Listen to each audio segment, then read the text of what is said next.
Good morning, everyone. May I have a thumbs up from those of you in the Brady Bunch panel just to make sure that you can hear me? Thank you, thank you, thank you. Waiting on you, Commissioner Anway. I'm just kidding. So that's all good. Thanks. Thanks, everyone. Good morning, everyone, and welcome to the October 5th Oregon Tourism Commission meeting. To everyone who has joined us through this webinar or through Travel Oregon's industry YouTube channel, good morning to you, and thank you for taking the time to be with us. Today's meeting materials, including the agenda and supplemental material, can be found on the Travel Oregon industry website if you'd like to follow along. We are utilizing the closed caption feature in Zoom today. We feel this is an important step in supporting both the state's and Travel Oregon's diversity, equity, and inclusion policies. And should you prefer, you may turn off this feature by using the button located on your Zoom taskbar. Commissioners, I'd like to acknowledge that in holding a live stream meeting today, we have met all public meeting notice requirements as dictated by state law. And as our meeting today is being convened virtually, I'd like to go around and ask each commissioner to introduce themselves. And maybe I will begin with Commissioner Francisco. Morning, my name is Nigel Francisco. I am the CEO of Ninkasi Brewing Company in the Willamette Valley. Thank you and good morning. Let's see if we can get Kenji Sugahara, remote from the coast.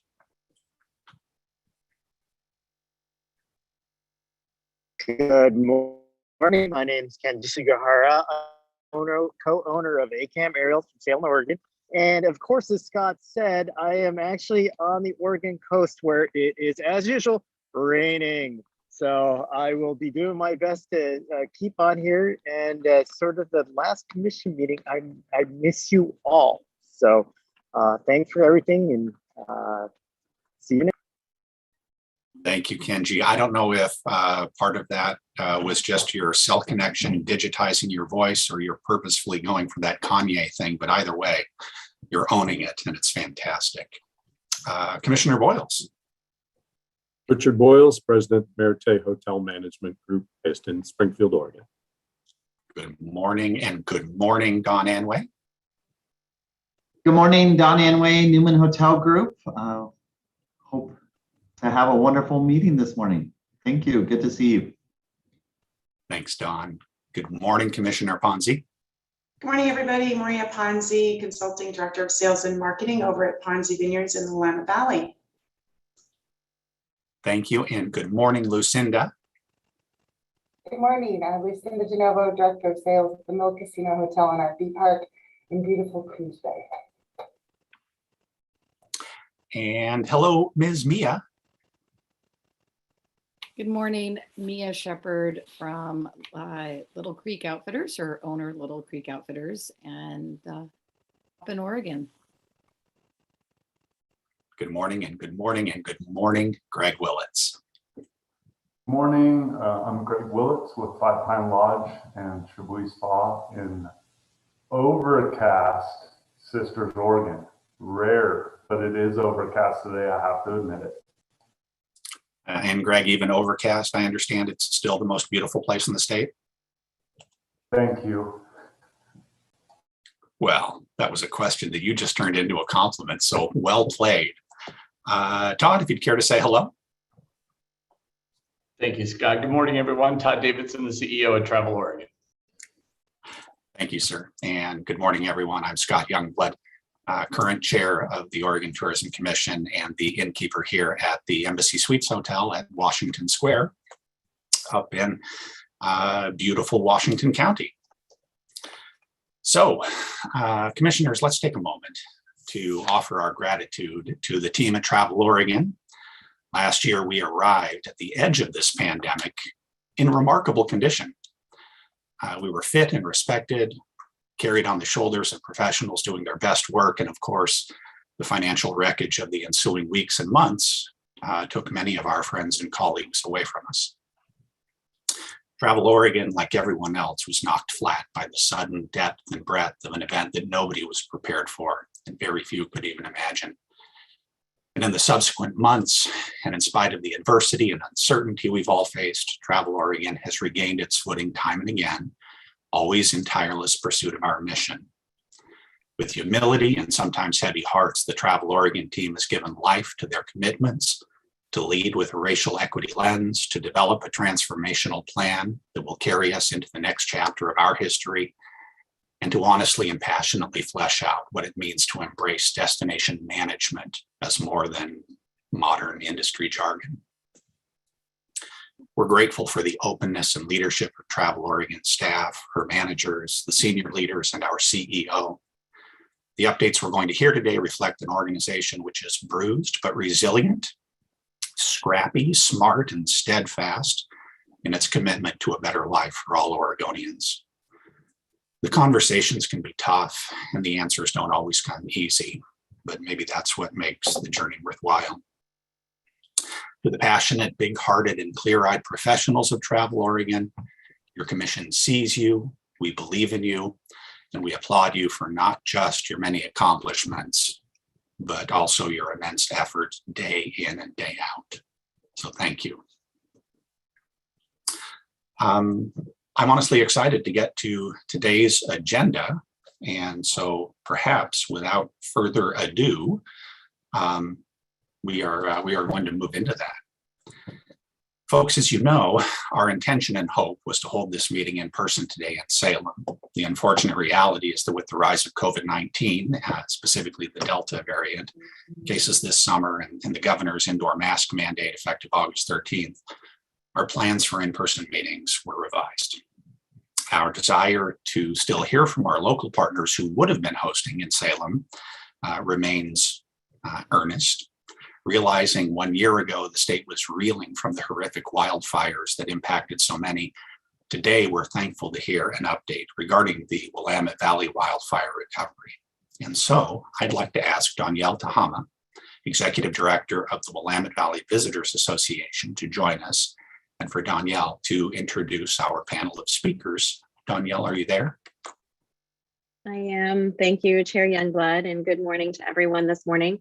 As Chair Youngblood said, my name is Danielle Tahama. I oversee Willamette Valley Visitors Association, or WAVA, and we're going to be hearing from a panel of speakers in just a moment. I have with us today Carol Tannenbaum, who's the chair of the Tourism Committee for Mckenzie River Chamber of Commerce, retired scientist who enjoys fishing and lavender farming on the Mckenzie for the past 20 years, while striving to support Mckenzie community vitality. She's joined by Carrie Westland, who has served as president and CEO of Traveling County since 1996, following a decade of leading DMOs in Alaska. And she's also past chair of the Oregon Tourism Commission. From Mid-Valley, we have Marion County Commissioner Danielle Bethel. She's a lifelong Oregonian and has strong personal ties to the Santiam Canyon. Her passion for people and their communities is the driving factor in her efforts to help the Santiam Canyon recover and rebuild. And finally, we will hear from Angie Onyewuchi, and she's the president and CEO of Travel Salem. I do have a short presentation I'm going to be sharing.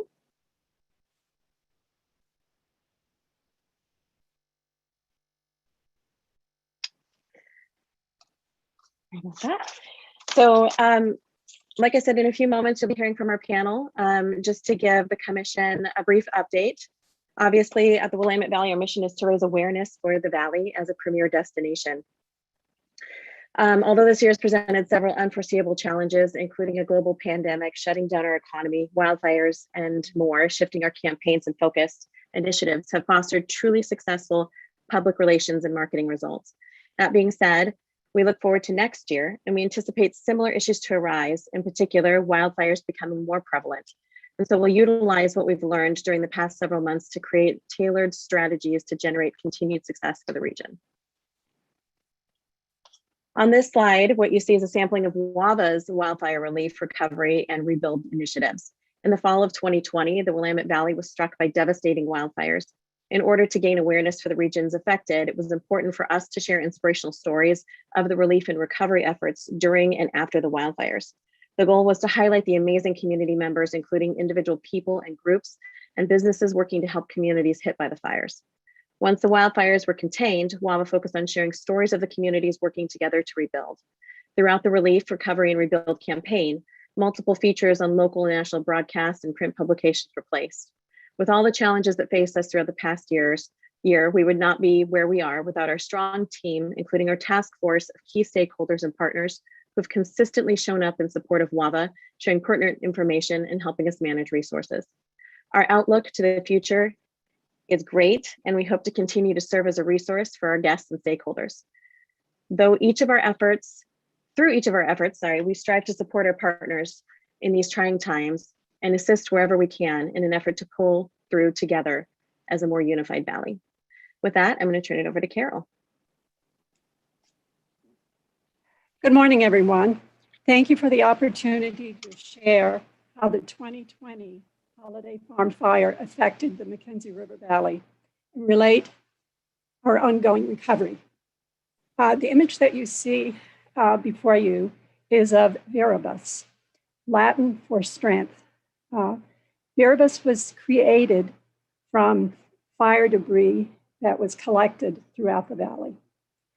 It was erected in the small town of Blue River, a Mckenzie community that was completely destroyed by the wildfire.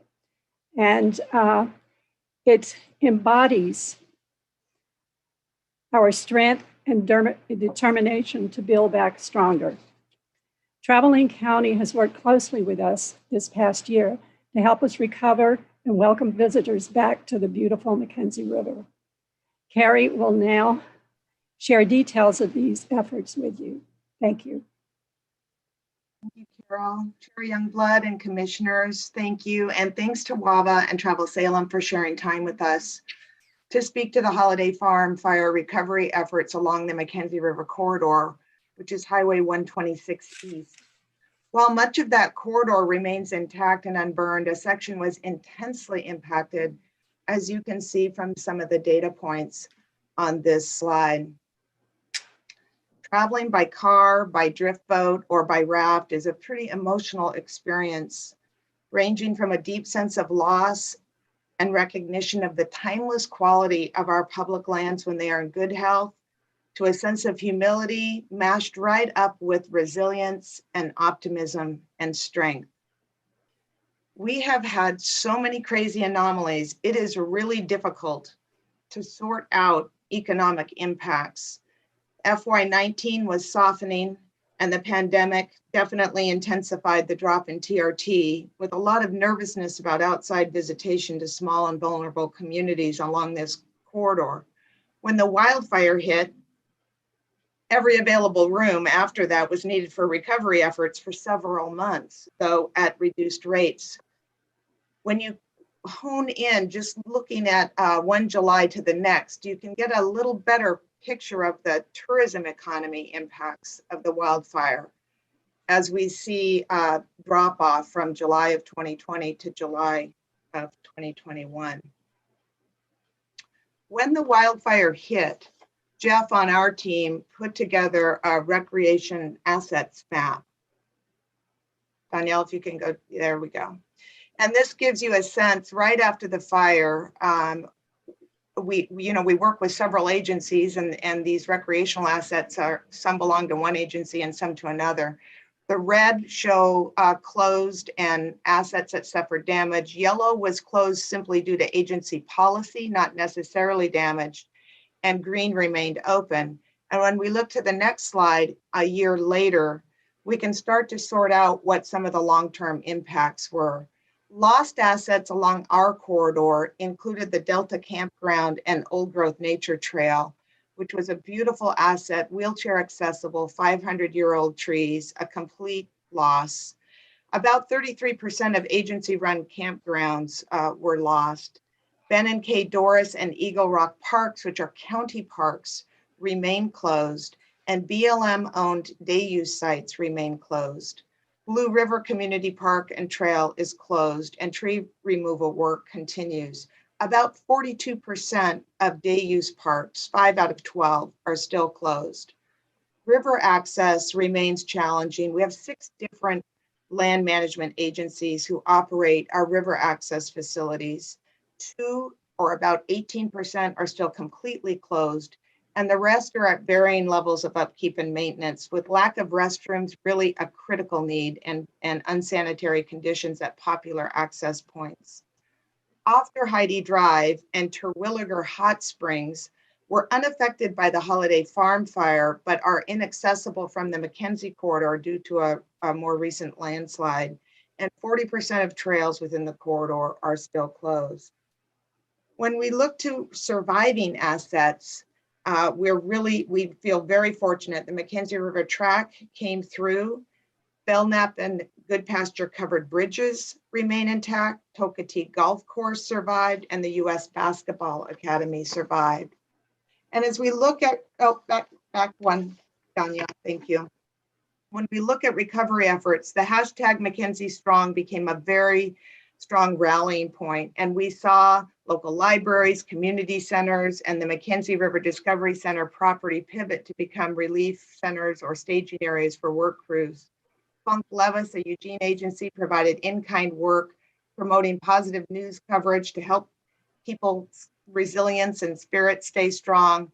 And a regenerative tourism pilot project connected Cascade volunteers, lodging properties, and other tour operators with visitors who wanted to give back and support local businesses.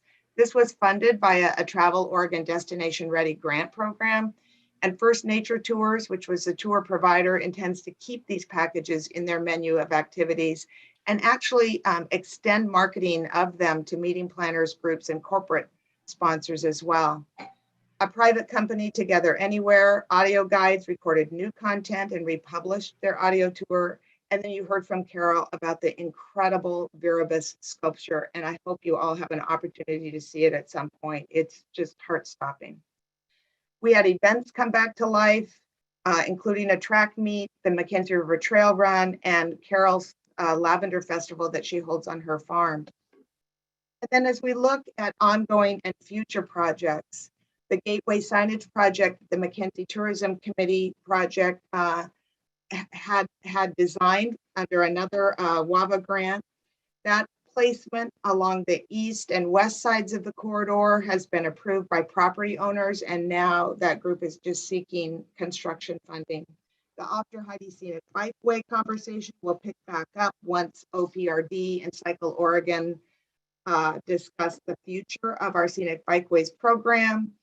The Mckenzie Pass Scenic Bikeway, Highway 242, portions of that area are still recovering from an earlier fire in 2017. We're working with ODOT around safety concerns regarding spring cycling, but they've been an active partner in developing messaging and looking for a long-term solution for access to that corridor before the gates open to car traffic each spring. And then the Mckenzie River Discovery Center, many of you are familiar with that project. They have plans for a world-class museum on the old fish hatchery site. That project is now shelf ready, not shovel ready. Construction documents need to come in the future, but that's a beautiful project that will speak to river ecology, the history of guiding along the Mckenzie River drift boat history itself, hatchery history, and now, sadly, it will also evolve to include wildfire ecology and recovery. River access and restrooms, the Oregon State Marine Board has convened a group of agencies responsible for those sites to try and figure out how to get those restrooms back up and running. Approximately $30 million has been received or allocated to the corridor, much of that for infrastructure, not directly related to tourism. And of course, we continue to deal with fire in other parts of the Cascades as well. You have a lot of details in written documentation. That's really the summary of my brief update, and I just want to express appreciation again for the opportunity to provide it for you. Thank you very much. Well, thank you. Thank you, Carol. Chair Youngblood, we actually have two more speakers just briefly. I'm going to turn this over to Commissioner Bethel. Hi, everybody. It's weird to talk to a screen still after all this time. I'm Commissioner Danielle Bethel, and I'm pleased to be here. And I want to thank Angie publicly for offering me the opportunity. I have a deep enthusiasm for the recovery in the Santiam Canyon. And I think we'll get to my slides in a second. But I'll just start talking. So we here are focused really on the recovery. We have a lot of folks that are impacted, over 750 residential structures, because the Beachy Creek and Lions Head fires were destroyed. And that's our priority right now in Marion County, is to get folks home. Right now, we have an immediate need to house 27 families who are living in subpar conditions. 11 of those are still in a hotel. It's been a monumental experience to invest our time and our emotions into this as a county, as I'm sure other counties across the state are similarly impacted. Sorry about that, Danielle, and I'm supposed to tell you to jump slides. So we're working on a 2 to 3 year short-term housing recovery plan. We have many, many partners involved in that, and I'm very excited about it. We've partnered up in the Gates community. Oh, excuse me, I'm going to start with Santiam State Park. Next slide. So Santiam State Park is owned by the state of Oregon currently, and we're entering into an IGA with them, and it's going to become a Marion County park in the next couple of weeks. Right below our logo, that area of burned timber, oops, go back, we're going to put 16 cabins, next slide, that are going to house families that are currently in the hotel system still. We're going to be working with the Oregon Corrections Enterprises to build these, and ultimately they will be able to house up to 6 individuals. It's a very, very small layout, but it's much better than a hotel, and the individuals that will be placed are very excited. Next slide. We're going to partner with the Marion County Housing Authority to be able to operate those for up to 3 years, with a potential opportunity to expand based on permanent housing recovery in the canyon. But once that is completed, once we've transitioned those 16 households back into permanent housing, the really exciting for us on the tourism end is Marion County is going to receive those in a transfer opportunity to our parks program, and we're going to turn them into a rental-based recreation system, which is brand new to Marion County, never done before. Next slide. Overall, through our partnership with Oregon Housing and Community Services, they're going to invest in this particular project $2.2 million. It's a very expensive process. We have to reconfigure the park significantly to accommodate it. And overall, these dollars come from lottery bonds and general fund dollars that the legislature allocated to OHCS for fire recovery. It will not impact any of the recreation. Go back. This process won't impact any of the recreation that currently exists right now in this park, which just recently opened again due to about 250 volunteers that went up on September 11th and overhauled the park for fire recovery to allow people to get up there to do some boat launching and fishing. Next slide. And then the second piece of our short-term housing is in the city of Gates. What you see here is, well, we should have taken a picture of the opposite side where it's melting, but this is a happier view. There used to be a small hotel and 8 residential units on this property, which is right off of Highway 22. And we've entered into a private partnership with the owner to take over a lease for up to 3 years to put tiny homes on it. Next slide. We're going to overhaul this entire property. This is the layout as to what it will look like. It's going to improve the area significantly with landscape and visual appeal from what it was before. Mr. Evans, the current owner of this property, is elated for the partnership. And he is not interested in selling right now because we have secured funding to put a sewer system up there, which is great news for anybody in tourism because it's going to double the impact once commercial businesses have access to sewer. Next slide. This is a visual of what the tiny home will look like. We're going to place 16 of these at that motel property, and they'll predominantly house seniors. We have a large number of seniors that were primary homeowners that had no insurance in the Gates community, and they need help to recover. So we're focusing on them. Next slide. We are partnering, as I said before, with Oak Park Motel. Mr. Evans is the name of that owner. 16 households. Again, Marion County Housing Authority will operate this process for the 3-year period. And then at the end of that time, we're going to transition these and we're going to relocate them into some of our parks. Marion County has 6 parks up the canyon. All were impacted. We only have been able to open one. Pack Saddle opened a couple of weeks ago. for recreation, but so far, nothing else. Next slide. The fiscal impact for this project is again $2.2 million, similarly to North Sandium State Park. And the investment dollars for this are also coming from the legislature, which we're going to be eternally grateful for. Next slide. Oregon Housing and Community Services made this commitment to Marion County just 3 weeks ago. So we've been walking on a little bit of air. It was a hard process to get through because they have no idea how to take the $480 million that they were provided and really make it work in each community, because we're all very different, especially in the diversity of the Sandium Canyon, the terrain, and the longevity of the residents up there and their expectations of community. Overall, we're going to invest a little over $2 million in land improvements, which is huge long-term investment for our community. And again, we are grateful to the legislature for allocating these dollars to Oregon Housing and Community Services so we can make that happen. Next slide. Long-term, we're working with all of our community partners up there to reestablish housing better than ever.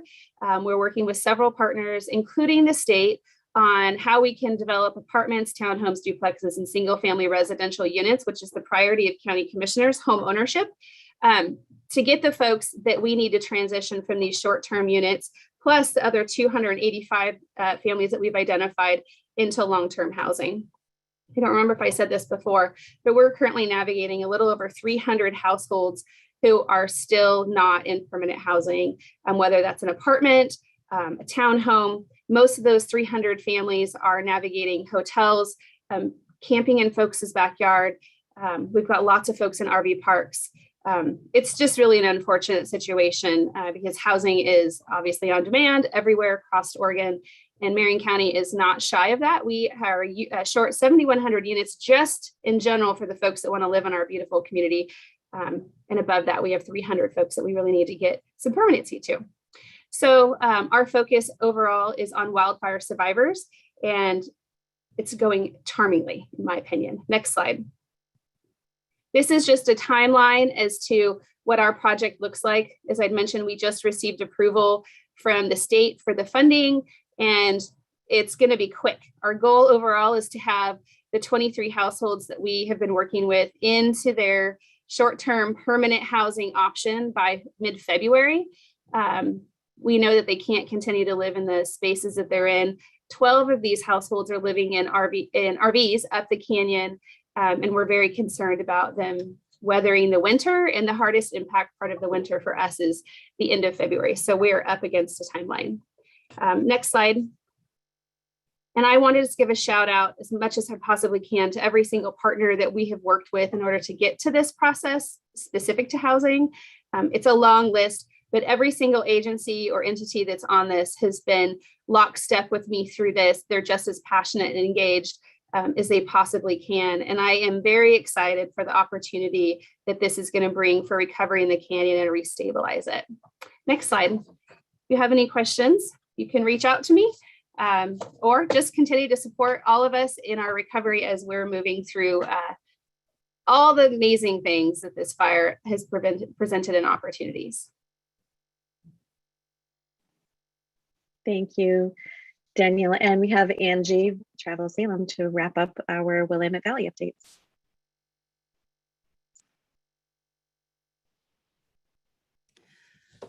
Good morning. Thank you, Danielle. And good morning, Chair Youngblood and members of the commission. Thank you so much for this brief opportunity to update you on what's been happening in the Willamette Valley, the Mid-Willamette Valley specifically. I'd like to also thank Commissioner Bethel for that wonderful overview of what's happening and the amazing, partnerships that occur across disciplines to do the destination management side of the tourism sector. So wonderful partnerships, and we're all facing forward on that.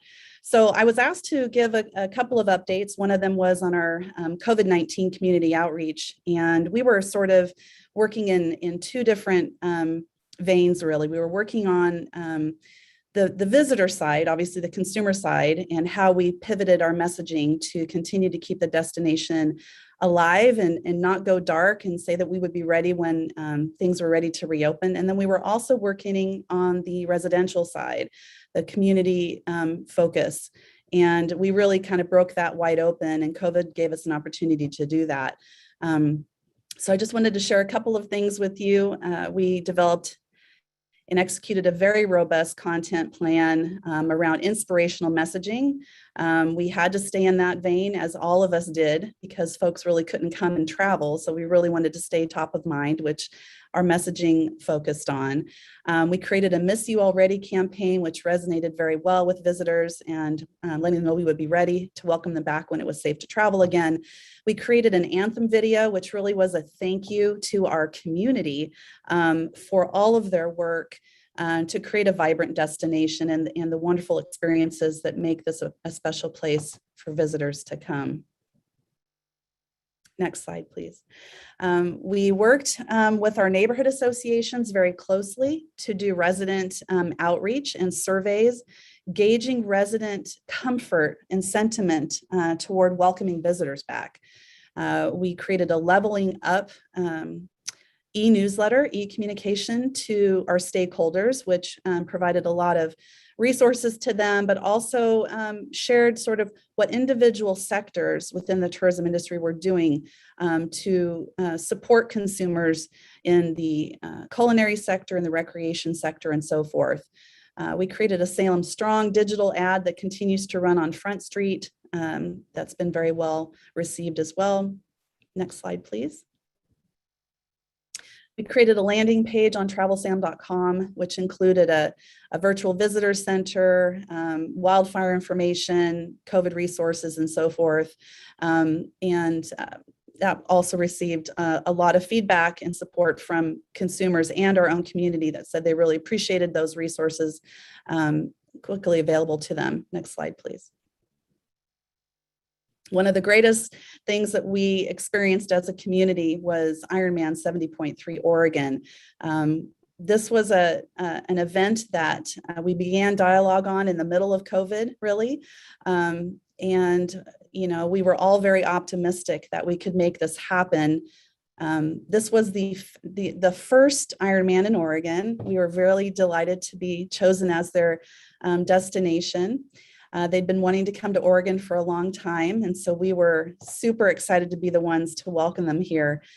This was the fastest launch of an Ironman in their history. It took us about 7 months from the first conversation to actual implementation. So it was really an epic journey for all of us. Next slide, please. We had many partners involved. We had support from Sport Oregon, the Willamette Valley Visitors Association, Travel Oregon. It took a village to make this happen. I really want to thank all of our partners publicly for their support and full engagement. We just completed our economic impact study of the event. And as you can see there, it generated about $10 million over that weekend. We had about just a little under 10,000 folks in the community, 2,300 athletes competed. It was a sold out event, one of the fastest selling events in their history as well.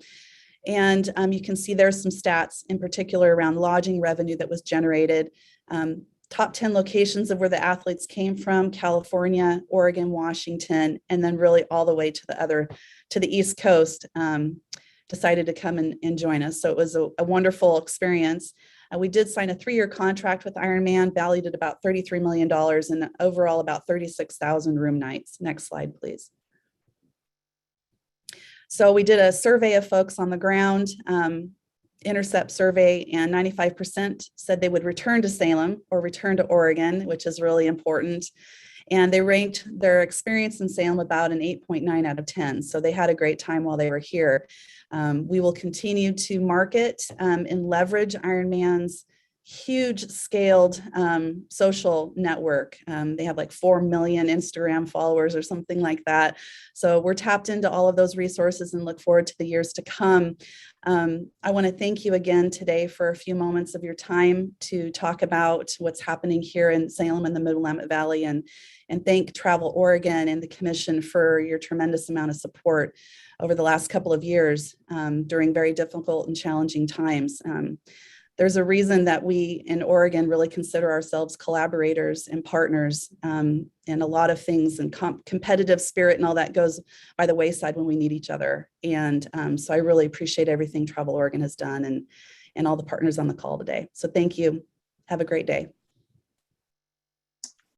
Thank you, Angie, and to all of our panelists who were able to speak today on some of the recovery efforts, some of the losses, some of the wins, all of the challenges, and how we're looking forward to continuing to support our valley. So Chairman Youngblood, I will turn it back over to you. Thank you. Thank you. Thank you to all of the presenters this morning. And Danielle, thank you personally to you. Sometimes my nerves get the best of me secretly, just between you and me and, you know, them. Every time I've written your name the past couple of years, I always draw that little long vowel symbol over the first A in your last name, and I messed it up again, and I'm so sorry. It's okay. There's a county in Northern California with the same name. So do they pronounce their own name wrong?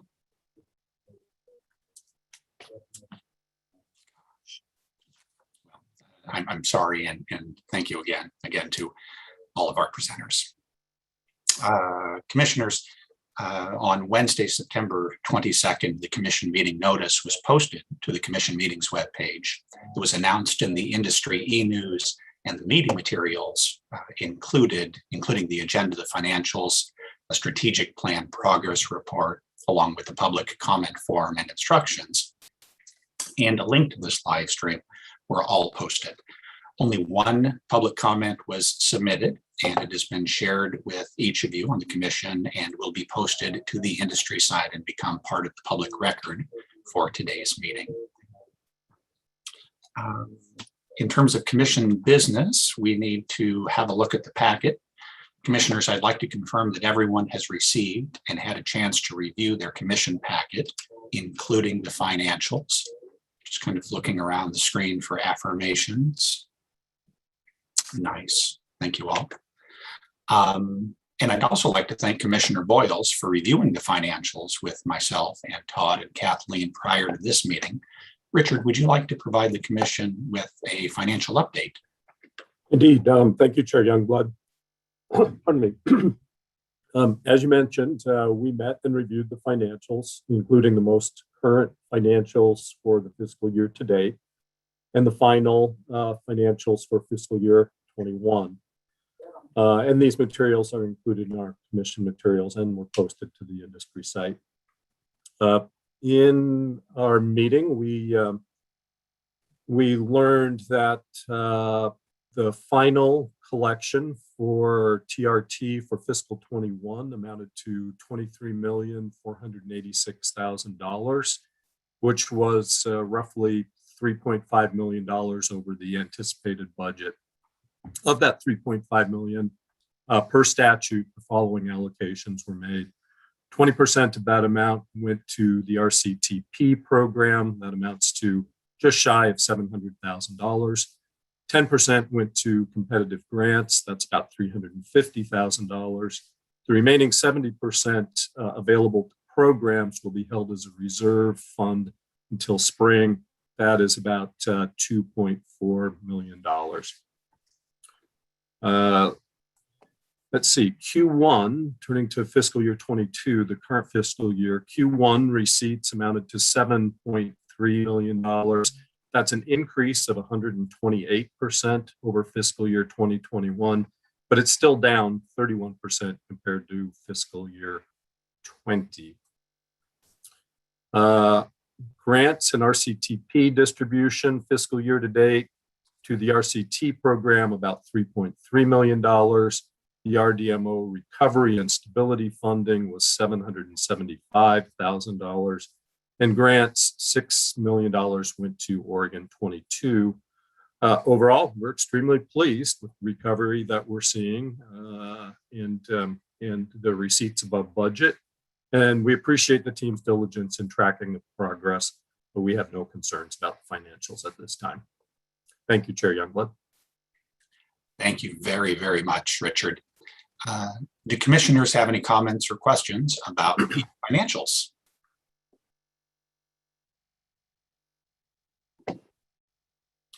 I think we can all safely assume that Mckenzie is somewhere without audio at the moment. No questions.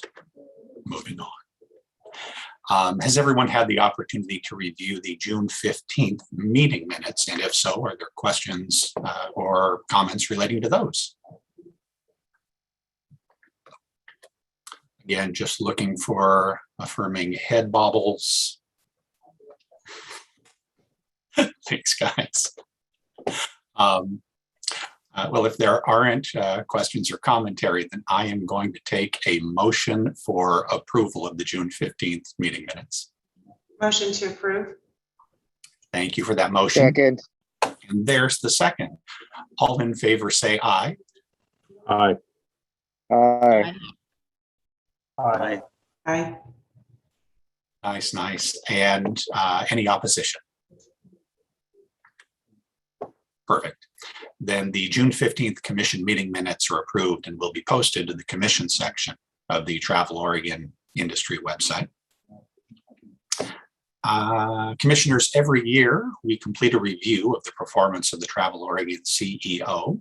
Vice Chair Francisco was leading this process, and I would like to afford Nigel the opportunity to provide the commission's recommendations. Great. Thank you, Commissioner Youngblood, or Chair Youngblood, I should say. Yeah, so every year we go through and evaluate the CEO's performance. I, along with Commissioner Youngblood and I should say Chair Youngblood and Vice Commissioner Boyles, comprise the CEO Review Committee. We seek input from the commission. We get input from the Travel Oregon staff via a survey, RDMO partners from a survey, and other state agencies also from a survey. In addition to the survey, we also have one-on-one conversations with each of the commissioners.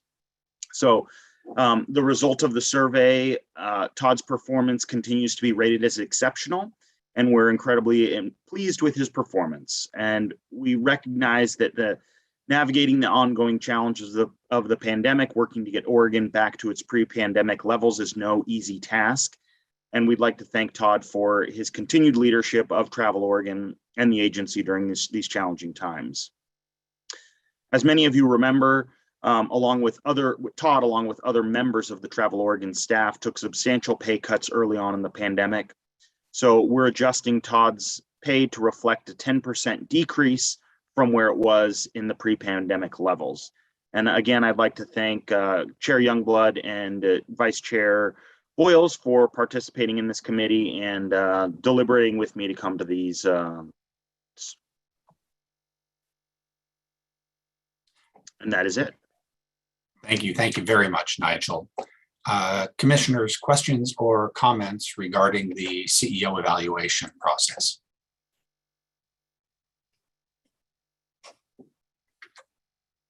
Perfect.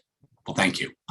Thank you all. And thank you to everybody who participated. This was a really thoughtful process, and I'm grateful to have gone through it with y'all. Next, I'm going to turn the responsibility over to Todd and ask him to introduce our presenters for an update on Travel Oregon's transformational plan. All right. Thank you, Chair Youngblood. I appreciate the opportunity to tee up the next speaker. And as I do, I want to harken back to a little earlier in our meeting and just thank Danielle, Commissioner Bethel, Carrie, and Angie, and Carol for bringing us that presentation. Those kinds of presentations don't necessarily come easy because there's a lot of, obviously there's a lot of heartbreak that came with those fires of these most recent years. And yet, as you heard Commissioner Bethel refer to the opportunities that have been afforded and how they're responding to the opportunities that have been created as a result of a tragedy. It's emblematic, really, I guess, of the sculpture that's been erected down in Blue River. And I'm especially grateful for Angie's recognition of that spirit of collaboration that is thriving within Oregon's travel and tourism industry. You know, it's evident within the Willamette Valley Visitors Association. We always have seen ourselves, I think, as what I'll call, borrowing a little bit from Angie's term, as friendly competitors.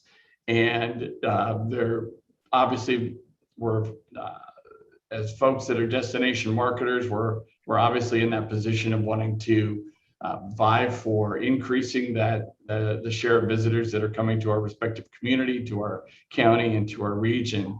And at the same time, I know from my firsthand experience with representatives like Danielle, like Carrie, like Angie, that when it comes to the destination management world, there's nothing they wouldn't do for one another. And it's just emblematic of the spirit that thrives within Oregon's travel and tourism industry. And it was grateful to see it play out in this morning's presentation.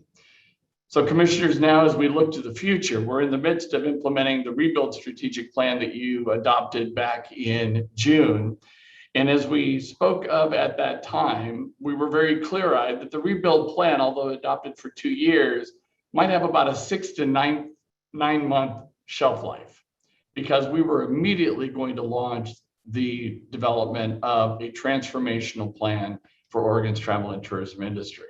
So the first update that we want to be able to bring to you this morning and spend a significant amount of time really reviewing where we are and where we're headed is being brought to you by Stodge Olson. You all, commissioners, you all know Stodge.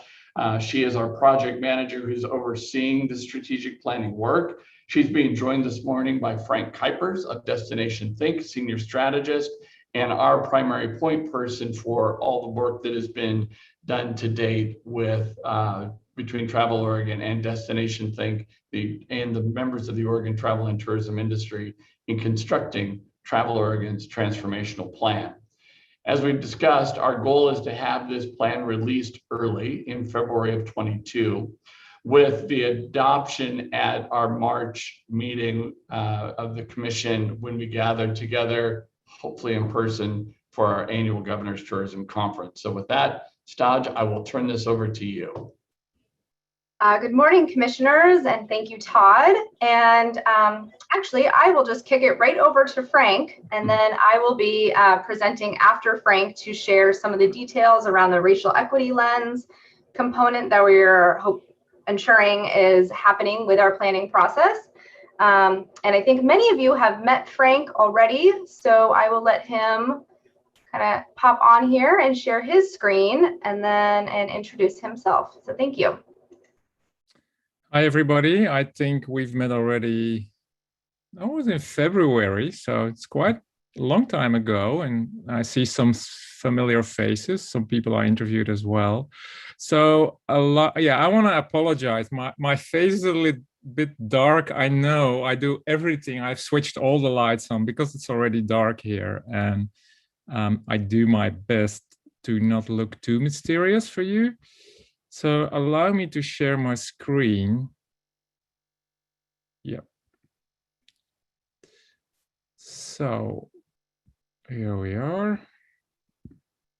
Let's put this in presenter mode. So this is gonna take like 15-20 minutes, and I just want to give you an update of where we are, because during these 8 months we have been working, and we've been working hard. And if I say we, it's not us Destination Think, but most of all the Travel Oregon team themselves. So I want to start here. Where are we? Where are we in the process? And the most easy way to tell you where are we is 50% of the work has been done. Now, as I am speaking now, in 2 weeks from now, I can say that 80% of the work will have been done. And the simple reason is that right now we're in the middle of the most busy phase of the whole project. And I will give you an update about what we're going to do the next 2 weeks. We already started yesterday. But I also want to remind you, this is how we visualize our process. And everything we have been doing so far was really about envisioning the future, right? Steps like, where are we? Where could we be? We interviewed many people, we did surveys and so on. It was really about, where are your thoughts? How do you think that the future of Oregon should look like, speaking about tourism? Now we want to flip this, and we want to go in another mode. This is about, how are we going to do that, right? What do we need to do to achieve all that stuff that we have been envisioning. So the pending questions during the next 2 weeks are, where do we want to go? And most of all, how are we going to do that?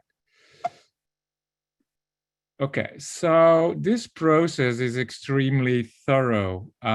We had one interviews with Travel Oregon team members, 46 altogether. We had, and this is missing, I see now on the slide, we had interviews with the industry leaders of Oregon. So I did all these interviews myself, 12 people altogether. We interviewed agency partners and consultants that are working with Travel Oregon.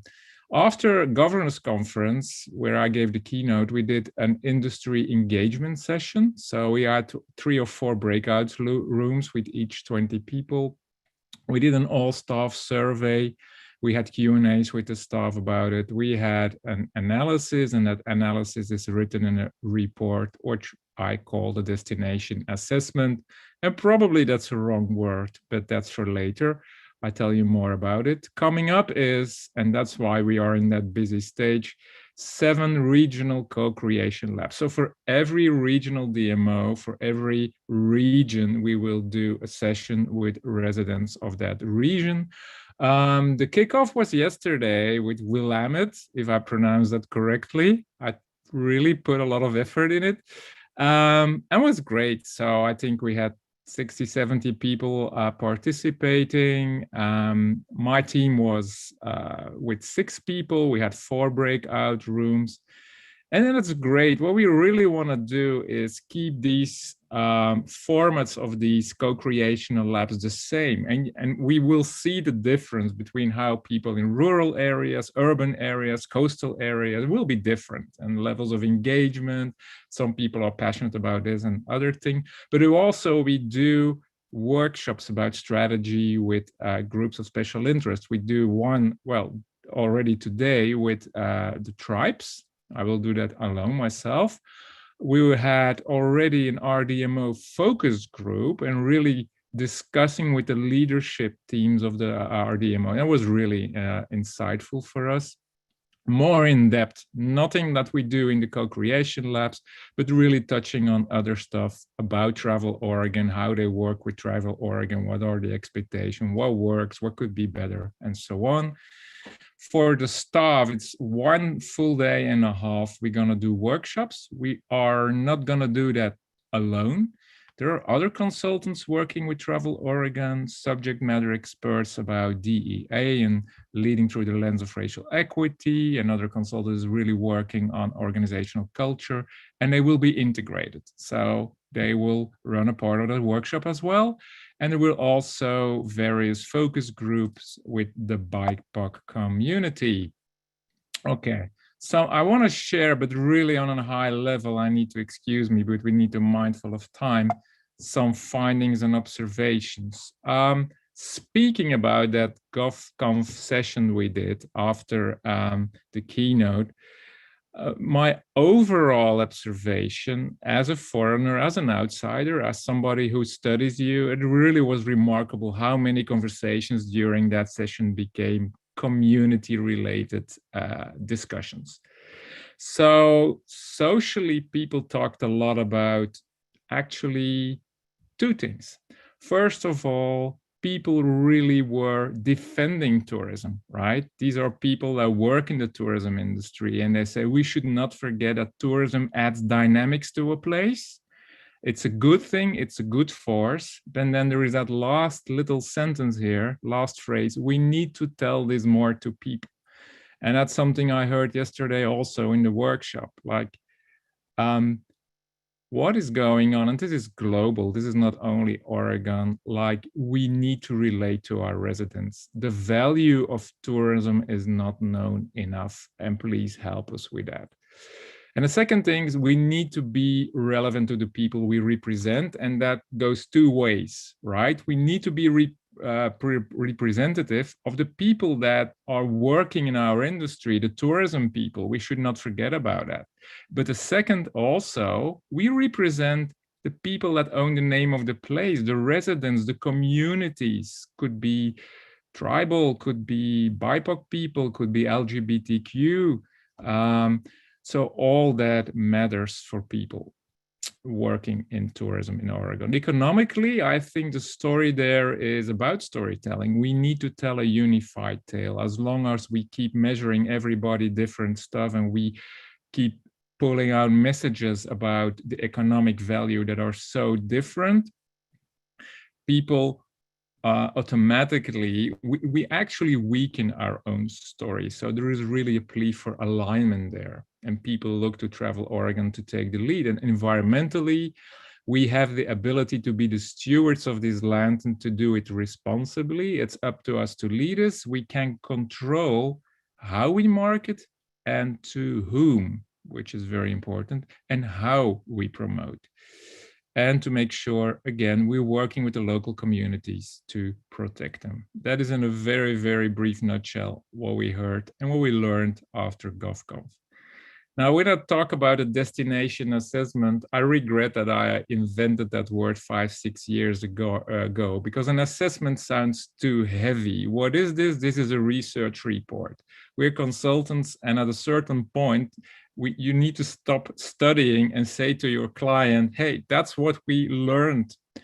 Overall, my overall impression is talking to the industry, interviewing many of your thought leaders, that people are full of praise of what Todd and the team has been doing over the last decades in Oregon, starting almost from scratch and building that great communication machine that Travel Oregon is. So there is a lot of praise and a lot of pat on the shoulder. There is also concern because, and that is not because of Travel Oregon, but the world is changing and changing very rapidly. So this is a momentum to change more than ever, right? And every DMO, every organization in the world actually, but also in tourism, needs to relate to that. So things that we learned is, for instance, destination management. If you speak with a lot of people about tourism in Oregon, internally and externally, you see that there is not such a thing as a shared definition about what destination management is. And most people frame it like we need to fix things, situations that are caused by tourism. Like, for instance, mitigate the effects of over-tourism, visitor pressure, dispersal, which is very important, traffic issues, national and state park issues, and so on and so on. But that's only half the part of what destination management really is. Destination management means that you need also to build your relationship with your residents from in the start. And actually, this process starts with co-creating with your residents your new transformational strategy. It also means that you need to walk your talk, and it should be followed by not only your strategy, but also structure, how you're going to work, your budget, and your actions. So destination management is probably even more about deep engagement with partners, even more than you're already doing, and more, probably also more variety of partners, so a broader definition of tourism. It also has an impact of marketing, right? When we say let go of traditional marketing, it doesn't say you need to stop marketing, but you need to do other stuff like measuring conversations online, listening strategies. At this moment, if you really want to have a deep dive in niches and experience, you can almost have a tailor-made kind of marketing. So it's much more about persuading than about convincing. It's also about having conversations probably with your own people. And one of your leaders, a CEO of another DMO of Oregon, said it very eloquently. He said, Travel Oregon, it's a great communication machine they build there, but now it's the moment probably to unleash that power that they have built, speaking about communication, to unleash that, to communicate also with our own people, with our residents. So what we see in every DMO on the planet is there is a really dramatic shift, dramatic meaning destination development becomes more and more the booming heart of what you do. That's a consequence of destination management.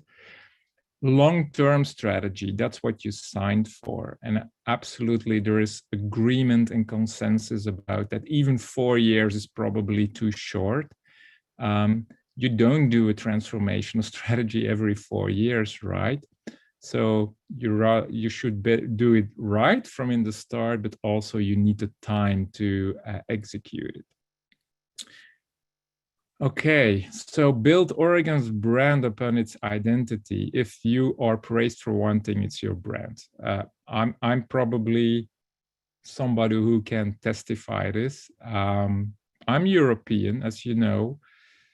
10, 15 years ago, Portland, everybody knew Portland in Europe, especially young urban kids. Nowadays, everybody can point on a map where Oregon is. So you really created that brand. But what destination management requires is that brand comes alive among your residents as well. It's your license to operate. So that means that you need to walk your talk, right? Doing promises should be followed also by managing these expectations and to deliver on promise. So yeah, that's stuff you easily can do and set up for the next 3-4 years and work with your residents on that identity. Empower stakeholders. This is really about the modern DMO should probably do one step even back and enable more than do everything yourself, right? And that's natural. People always want to do everything themselves. Climate action, all my interviews were overshadowed, actually. Most of them were in August, unfortunately, by the wildfires. So this is not going to go away, and you need to relate to that. Lead by example. Whether you're a DMO or another organization, you need to walk your talk. So if you're going to preach about destination management, if you're going to preach about sustainability, what are the actions you are going to do yourself? And that needs some reflection for Travel Oregon as well. DEI, not going to touch much about it. I think Stash will give you a very thorough update, but this should rise above the emotional level and go to the top of it so that it becomes strategized, right? There is a lot of things Travel Oregon has been doing recently that has been noticed outside and inside a company, but now also it should be translated in your strategy so that all the words are followed by deeds. And last but not least is what you're going to measure. How does success look like? You need a new set of KPIs. So in the company itself, and this is very natural and very human, there is of course concern, right? Transformational strategy means we need to do things differently, not only new things, but probably in a different way. So there's a very thorough analysis. Maybe you know, I'm a professor in destination branding and marketing, but in the previous life, I was a change management consultant. So things come together. And the company will need to adjust itself to that new strategy, right? So this comes with patience. First you need your strategy, and then we will do the recommendations. We think that a company should look like this, right? And then it's to the leadership to decide what they're going to do with it. So we screened organizational readiness, reputation, company culture and cohesion, the processes and systems. So you need to update some processes and systems. Project management will become more and more vital in the future. Maybe you need another kind of technology as well. We did some recommendations there. Leadership and management, if you want to have a flatter culture because you want to be more agile, that also requires more management, right? Research should have really a central place in the company. Like I also already addressed, measurement, you need to measure different things in a different way. The strategic cycle, I know that Travel Oregon has an obligation to present every 2 years their budget. strategic cycle could be different, right? And maybe you need to think also about how create a dashboard, how we're gonna adjust our strategy, how we're gonna measure that, how we're gonna report that to the outside world and to the commission. DEI, that is what Staj will explain to you. I hope we have time for Q&A because there is also a paragraph about the role of the commission. Baseline, there is not clarity. And this is a lack of information among people inside a company and outside the company. Okay, what we're doing in these workshops is really ask the question, what needs to be true? This is different of what we have been doing after governor conference, right? Envision the future. No. What we are gonna do, we wanna have as much tangible ideas as possible. But it should be about social issues, economic issues, and environmental issues. And of course, the sweet spot is the intersection of all this, right? The visitor that really adds value for you economically does no harm to your environment and respect the local communities is probably your golden spot. We ask people to reflect on the vision, and we're not saying we do not like that vision. We're not saying we need to change it. We want to hear it from all these people, right? And we're going to challenge them. Like, is this distinct enough? What does it mean for you? Who are Oregonians? What do you mean by diversity? Who are the explorers? And then the booming heart of the workshop is really having a conversation with people about product promotion and resources, right? We try to make it as least complex, but it looks complex, but it isn't. So people please brainstorm your ideas. What kind of new products do we need? Kind of new roles, trainings, grants, fundings, whatever. How should promotion look like in the future? And then we're gonna prioritize, right? What is really feasible? But there are a lot of things that people really want, but probably it's really long-term work. And what is really urgent? And then we see what is really urgent and really feasible. That's probably the low-hanging fruit, but things that are urgent but less feasible, it's your long-term objective. So that's how we build these workshops. We also ask people about who do you want to invite to the party that Oregon is, right? Okay, you are welcoming to everybody and that should stay. This is about DEI and so on, but it's also your task to manage, which means where you're gonna put focus on. And what is the kind of visitor that you really would love to see for your place? What could be the ideal visitors? So who has low priority, maybe soon to be. After COVID, maybe things reshuffled and changed and markets we overlooked in the past could be now very interesting. And unexplored, that's untapped potential, maybe the long shot, who we're gonna invite to Oregon, maybe over time. And if there is time in some workshops, we need people reflect like, okay, there's a lot of new things coming. Now reflect also, what is the biggest hurdle for you? And that's very insightful for us because it will be different in different places, different communities and so on. So what could be a roadblock for this process? What's next? So we are now in October, in the middle of the industry engagement. What we're gonna do is, after all these workshops, this presentation and so on, and the special workshops and focus groups we have, we will draft a framework. We will go back and forth with the DMO. In the meantime, we will also work together with Scott Wynn, who has the lead for leading through a racial equity lens. We will work together with him. We will have the input of the BIPOC community, of tribes, and bring it all together in your transformational strategy. If we have a first draft and if everything is approved, we can start the implementation into 2022. Now, for me, a strategy and recommendations for a company is not only something on paper. I honestly believe that a strategy is something that does not come alive on paper. It comes alive in the head of the people. So what we promised is that we will guide you in the beginning. We will help you and coach you. What would be your first steps to implement all the objectives and all the possible actions you should do and you have prioritized in your plan? And now I think either we have Q&A or I give it over to you, Stash.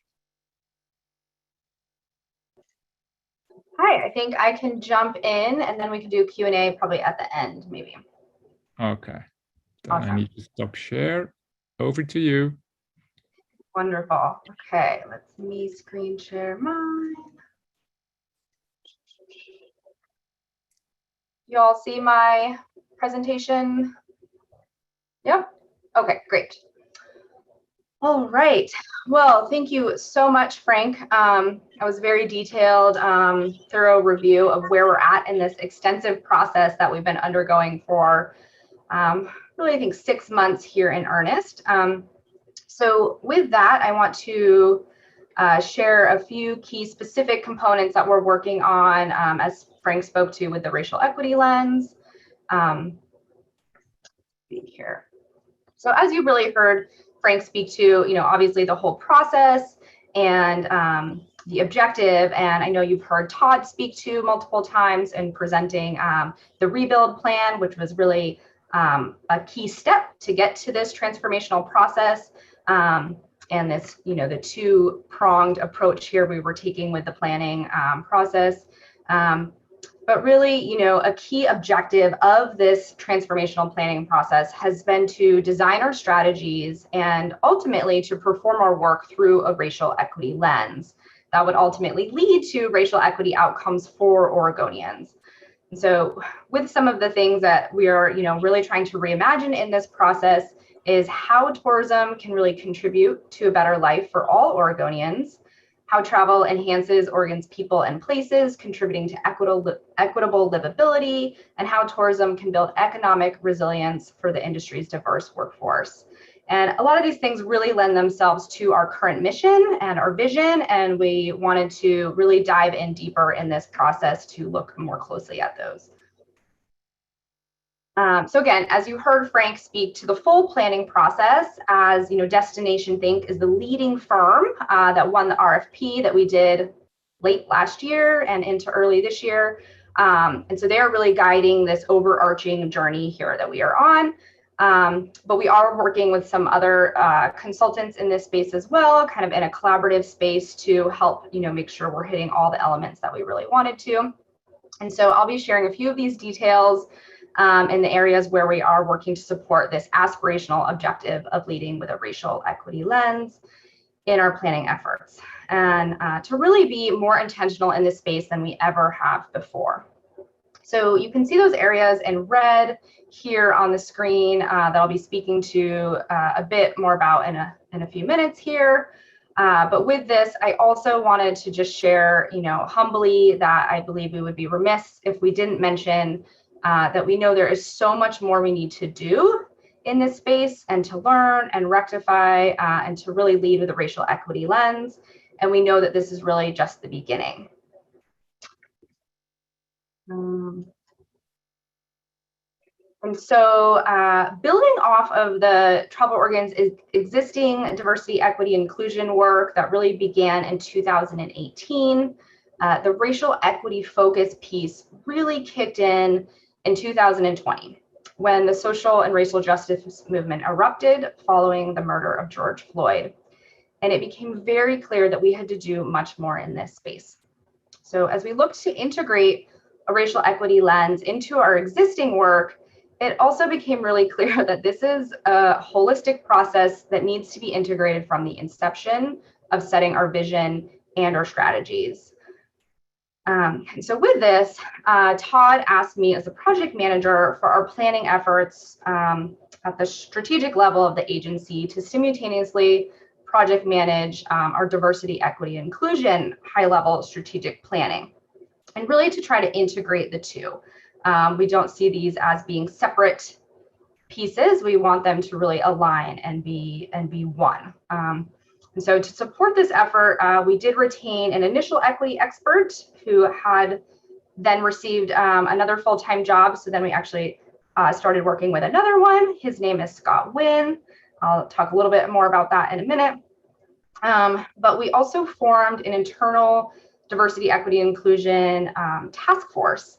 And so I'm just going to list their names really quick because I want to do a shout out to them and all of their work. So there was 10 folks on that internally at Travel Oregon: Cheryl, Christina, Courtney, who's actually no longer with us and has left and moved to California, but we miss her.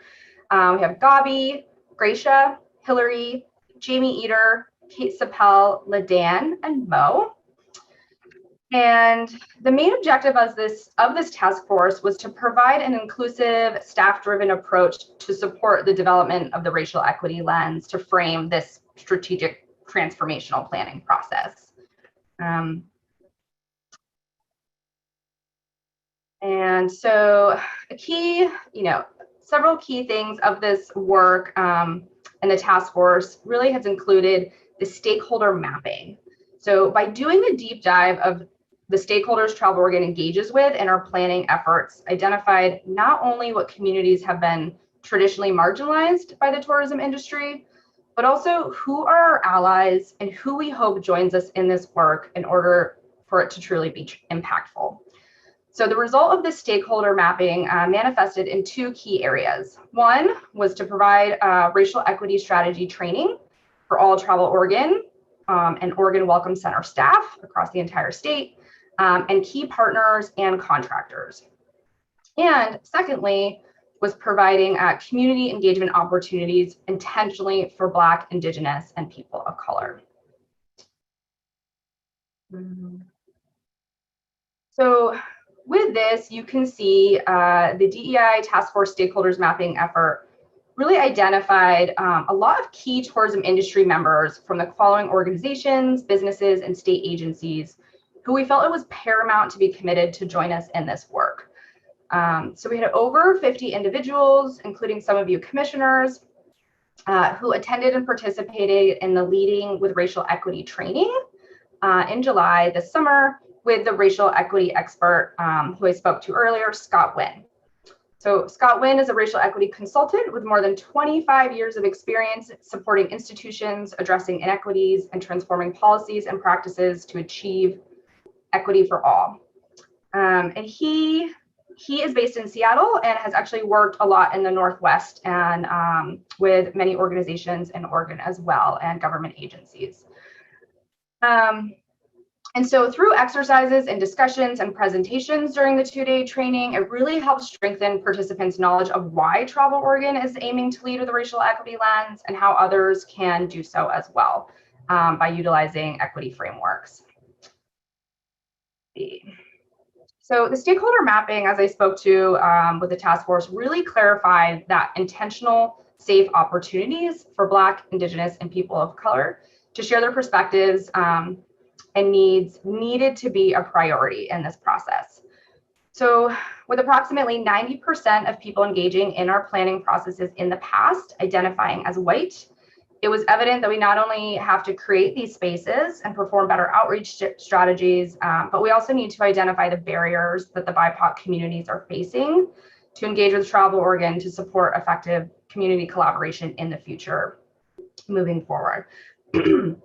So the three local companies leading and supporting these focus groups, I'm excited to share this, are all founded and owned by BIPOC women, local companies and owned and, like I said, founded by BIPOC women. So we've got Michelle Liberty, who I believe many of you know. She's working with us in this work, and Empress Rules Consulting and Lara Media Services.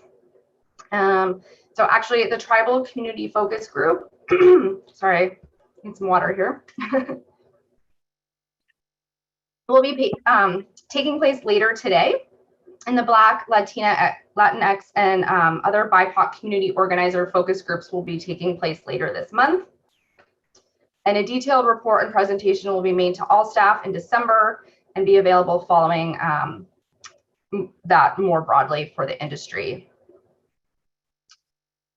And so let's see, I'm moving along here. Another piece of the task force work earlier this year, again, with guidance from a racial equity expert, Scott Wynn, and with extensive input from all Travel Oregon staff, included drafting of Travel Oregon's racial equity outcomes. So these draft racial equity outcomes, which will be finalized as a result of of all the planning engagements that we're doing right now and with Destination Think and the other consultants, will become Travel Oregon's guiding long-term outcomes that we wish to impact and achieve. So to ensure we are fulfilling our objective of leading with a racial equity lens, our 4-year transformational plan will ultimately be in service to these desired outcomes. So we will work to achieve racial equity for all Oregonians and indicators of wellness, from education, housing, economics, criminal justice, health, and a sense of belonging. We will work to ensure that racial equity exists for all visitors and their travel choices and sense of safety, well-being, and belonging. Racial equity exists in Travel Oregon's contracting, hiring, retention, and promotion. And racial equity is achieved in industry stakeholders, contracting, employees, and business ownership.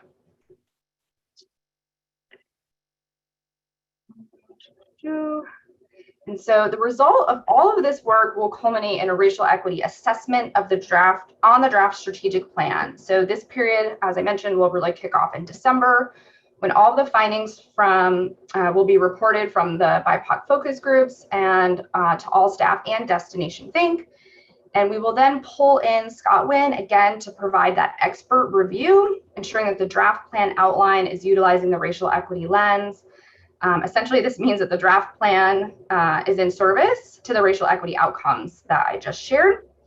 And we will specifically be engaging the internal DEI task force again during this period to support that initial objective of the inclusive staff-driven approach. And so then Scott and the DEI task force will then make any final racial equity recommendations on the draft plan outline to Destination Think and our leadership team. And so then that will go into our final plan that the industry and the commission will see on February 1st, which is when we hope to have this all out the door for everyone for public comment. And so with that, last but not least, I did just want to remind everyone and the commissioners and like I said, anyone else listening today, that we are still right in the middle of these engagements. So if you haven't already signed up and aren't coming, we have the next one will be Mount Hood and then Columbia River Gorge on this Thursday. And then we've got the Portland region and the rest of the regions next week. So please RSVP and attend. And let me see, where's my chat? I was going to just make sure everyone, oh, never mind. Here we go. Okay. I just included the link here. And so this actually talks about the whole planning timeline. So if you're curious of when the final plan will be, or the draft plan will be out the door for public comment and public hearing. And then again, all those regional stakeholder workshops to register are listed on that link as well. And so with that, me and Frank are happy to take any questions and or field them to Todd if that feels more appropriate. So yeah, I know it's a lot of information. So thank you all for listening. Lots of great information, Todd. Thank you. And together with your presentation, coupled with Frank's, obviously makes the point that for us at Travel Oregon, and I think for all of us in the Oregon travel and tourism industry, a transformational plan has to be rooted in leading with a racial equity lens. And that's why the importance of you and Frank co-presenting today was so valuable. So Scott, thank you for your leadership internally on the Travel Oregon team with all the project management going into our strategic planning and the DEI work. And Frank, thank you as well for the work that has been done to date to bring us to this point. It's going to be an exciting and full couple of weeks. And commissioners, at this point, I'd ask if you have a question to use the raise hand functionality on Zoom. I already see one hand up. So Kenji, if you have a question. Sure. It wouldn't be a commission meeting without me asking a question. But I just want to make a comment and say this is absolutely amazing to see the DEI becoming part of the DNA of Travel Oregon, because it is so important for everyone to feel welcome in our state, and bringing different perspectives into this entire process is fantastic. So I want to give kudos to Staj, the team, and everybody involved in the process. So thank you so much from the bottom of my heart in engaging in this process and bringing more equity and inclusion to all of Oregon, being thought leaders. Thank you. Thank you, Kenji. I appreciate that. Moving left to right, at least on my screen, Commissioner Willits. Yeah, thank you for the presentation, Staj and Frank. Frank, I'm wondering if you mentioned people in Europe or Europeans knew Portland, and now they are more familiar with Oregon. And I'm wondering if their interpretation of Oregon aligns with stakeholders in Oregon's interpretation of themselves, and if we're projecting what we think we're projecting to Europeans and outside the state. Yeah, that's a great question, and thank you for that. I'm not going to beat around the bush. Portland is really top of mind. Maybe you saw that piece of research. I think Stash showed it to me a couple of months ago, that Portland is the number 3 in the American minds for city tripping. That is quite amazing after all what happened, and still you're a very strong brand. But at least the name Oregon is known, and Oregon is also known as a very green state, right? That's how it works. That's what Place Brand Observer says. You were somewhere in the middle, and now you're not any longer the drive-through thing between Washington and California. There are things that I discovered that Europeans for sure do not know. There's a lot of history, there's a lot of heritage, and I think there is untapped potential, especially if you want to reach out to people that respect the different communities, indigenous people, BIPOC people. I think there is what we call the cultural explorer. That is not so known. That is a fact that I know for sure, and I think there is probably potential.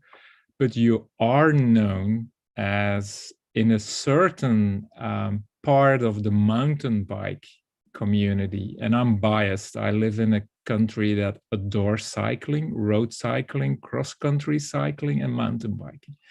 And for the diehards, it's not Colorado anymore, it's Oregon. You're the next cool kid in town. And that's something that is really going on in Europe. Like, because I have some friends who love mountain biking and that suicidal thing they call downhill, and I'm not into that, but that's very strong growing as well in Europe. So it's still a bit generic, but you're really on the edge of becoming more diversified, right? If you have a community like the cycling community, that is great. I think there is untapped potential for other communities and niche experiences like food, like heritage, like culture, and so on. Thank you, Frank. Vice Chair Boyles. Thank you, Todd, and thank you, Staj and Frank, for the presentation. I'm very impressed with the research that is going into the creation of this transformational plan. Frank, I heard you mention one thing that is of particular interest to me as a commissioner, and that is the conclusion that within the organization, and perhaps more broadly, there's confusion about the role of the commission relative to the organization.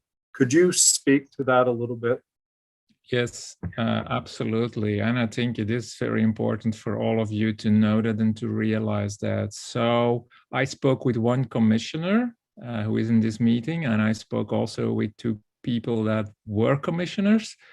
And they all realized that what my take on this is, when you started, I think it was clear to everybody. What you see now is there are new people coming into Travel Oregon, but also outside Travel Oregon. When we spoke yesterday with the more rural area of Willamette, you see a lot of people question, like, they see you as a board, right? They don't get it that you're a commission and that you have a sort of limited, by state law, a limited task, and you need really to. So I think there is a role for communicate and recommunicate that people really understand. But there is also a position in these discussions. People say, hey, be mindful what you wish for. Maybe this is the right structure for us. But the fact is, what I can see from my place as an outsider, that there is no clarity about your role. If there is no clarity, people expect probably things you can't do because your hands are tied, because what you really, your assignment and your task is. So there is a role for communicating this. I think that's a good start. So a few people, and maybe, I hope this does not sound rude, but some people use the word, are they rubber stamping everything, right? So that it is a shared opinion among some people. And last but not least, what you should not overlook is there's a young generation coming up, and the buzzword now is transparency. Everything should be transparent, and there's a lot of concern about that, right? And again, it's information, not knowing what you do, why you do that, and so much. This is what I know, Richard. Thank you. That's helpful. Appreciate it. Yeah. Commissioners, I think we have time for at least one additional question. I'm not seeing any other hands up, but I did want to create an opportunity if there were any other questions. Commissioner Ponzi. Hey, it's just a quick comment. Stash, I wanted to make sure that you were aware one of the stakeholders very committed to DEI and leading in this same fashion is the Willamette Valley Wineries Association. I noticed you have the Oregon Wine Board, but I think it's really important to note that one of the largest membership is following very, very similar steps and commitments. So you may want to add Willamette Valley Wineries Association to your stakeholders. Anyway, kudos, love the work. Wonderful, thank you. I will make a note of that. Yeah. Thank you, Maria. That's good call out. All right, commissioners, we are at a point in our agenda where we have scheduled a break, so we can get a little time away from the screen. So let's reconvene at 10:10, and we will pick back up with additional programmatic reports and updates. Thanks. Thank you all. Thanks, Frank. Hi, everybody. Thank you. Thank you, Frank. Thanks, Stash.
All right, welcome back, everyone.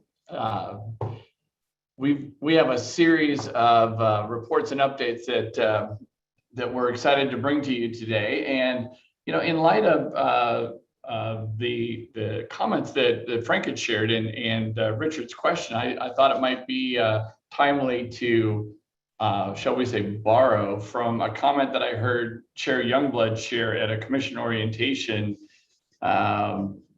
Well, pre-COVID, before COVID, BC. And he was speaking to the members of the commission about the authorities of the commission. And in ORS 284, it speaks to all the authorities that are granted to the Oregon Tourism Commission. And one of those is the authority to delegate those authorities. And of course, certain things cannot be delegated, again, by statute. And that includes the establishment and the adoption of the strategic plan and the establishment and adoption of the budget. And so for me, these regularly convened commission meetings are the staff being accountable to the members of the commission for progress against that plan, for how we're performing against budget, making sure that you are hearing updates on the program. Obviously, there's a very detailed strategic plan progress report that is provided to you in advance, but we also like to do that deeper dive on some of these programs that may be new and or could be an ongoing, regularly occurring program with a new twist or a timely update. And so for us, it's about being able to be held accountable to that plan and to that budget that's adopted by the commission for each biennium.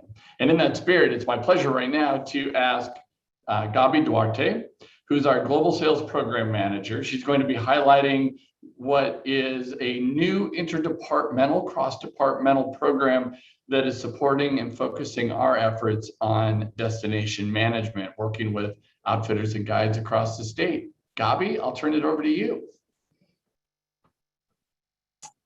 Great, thank you so much, Todd. Let me pull up my screen share here. Perfect. All right. Good morning, commissioners. For those who don't know me, my name is Gabi Duarte, Program Manager with the Global Sales Team. I'm really excited to be here with you today, sharing more information about the new Y Guides program. To give you some background on this program, I'd like to take you back to the first quarter of 2021, when we are looking ahead to newly approved COVID-19 vaccines and projections of a mostly vaccinated US population by June of 2021. We had just witnessed considerably high travel and outdoor recreation during stay-at-home orders in the spring and summer of 2020, which left many destinations sharing concerns regarding overuse, safety, destination management with the influx of domestic visitors. We are also learning from agency observations and vendor predictions that there was considerable pent-up demand in the market and an apparent desire to do more relaxing and leave the planning up to someone else. Turning to our COVID-19 strategic plan objectives, the answer almost felt written on the wall. Who can help inspire and engage visitors about safety regulations, strengthening our ability to manage our destination? Who is already educating visitors on Oregon's history and culture, giving visitors local access to Oregon's unique product? Who inspires visitors to respect our communities and the outdoors? It's the naturalist guides taking visitors on mountain lakes, pointing out flora and fauna vital to our ecosystem. It's our city food tours, led by locals who live and breathe the Oregon way every day. It's the watercraft outfitters who remind their clients to pack it in and pack it out. Guides, outfitters, and tour operators, locally owned businesses who are also direct contributors to the state's economy. It seemed like a no-brainer.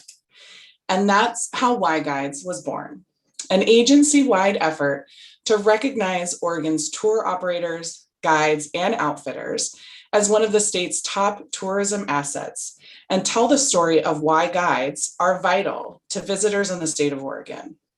This community is made up of local experts who help travelers discover unique experiences, follow destination management principles, and provide land stewardship throughout the state, creating safe, memorable, and sustainable experiences for visitors. The initial brainstorm around Y Guides was grand and included a lot of avenues for achieving success in our defined goals. However, given the challenges of COVID, we had to be very thoughtful around capacity when launching this program internally. The end result included a registry that helped us understand the product and experiences that were being offered, when they operate, how accessible they are, and what stories make them special. From there, we wanted to find ways to promote, uplift, and highlight guides and outfitters via Travel Oregon's existing channels, and worked cross-functionally to find avenues that worked for each agency team. We also asked that each registrant acknowledge COVID best practices as outlined by the CDC and had them register with Google My Business and Travel Oregon's local program to become discoverable upon search. We're looking forward to seeing some of that search result data from this program in October. So we got to work creating assets for the program, basing much of our early work off of the initial guides and outfitters who joined the registry. We captured video and stills of a few of Oregon's incredible guides and operators to use in promotion, including our 1-minute anthem video that I'd like to show you now.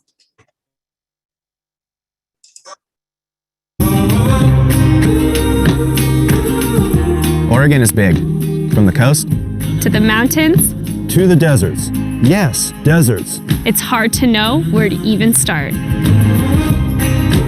With so much to do around Oregon, a guide can help you discover new, unexpected ways to explore our state. Because guides don't just love Oregon. We live it. We know every inch of these cities, these trails, and these lakes and rivers, and we can't wait to share them with you. From showing you delicious hidden gems, unforgettable views, epic single track, and so much more. We're here to help you enjoy our wonderful state the way we do. Responsibly and sustainably. So whether it's your first time or your 5th, the next time you want to see Oregon, take a local expert. Because no one knows this wonderful state better than the guides who call it home.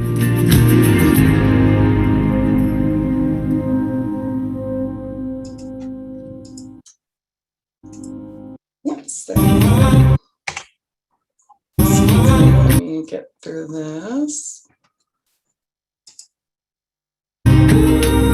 There we go.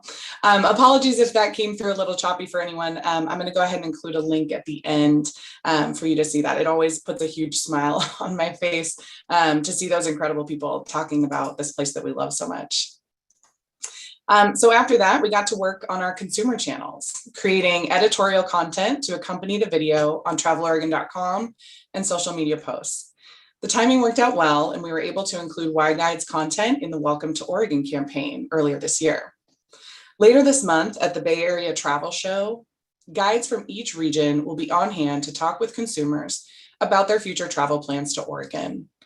And our Brand USA Air Canada program, currently running in market, features the Y Guide video and promoted guided experiences alongside flight bookings to Portland. And as you can see here up top, there is a screenshot of the Air Canada landing page carousel that actually featured 7 guided experiences in Oregon with a direct link out to book. On the trade side of things, we promoted guides via sales collateral, virtual trainings, media engagements, and even featured Y Guides content at IPW, which returned this year in Las Vegas. Greg, Petra, and Todd had the opportunity to connect in person with international travel trade clients and media as the show made its return post-COVID. We received a lot of enthusiastic feedback from our clients that the Y Guides program is the type of value-added experiences travelers are looking for right now. And you can see this creative up top here was what we actually used as the backdrop for our booth while we were across from the Portland region with a similar Y Guides design in their booth.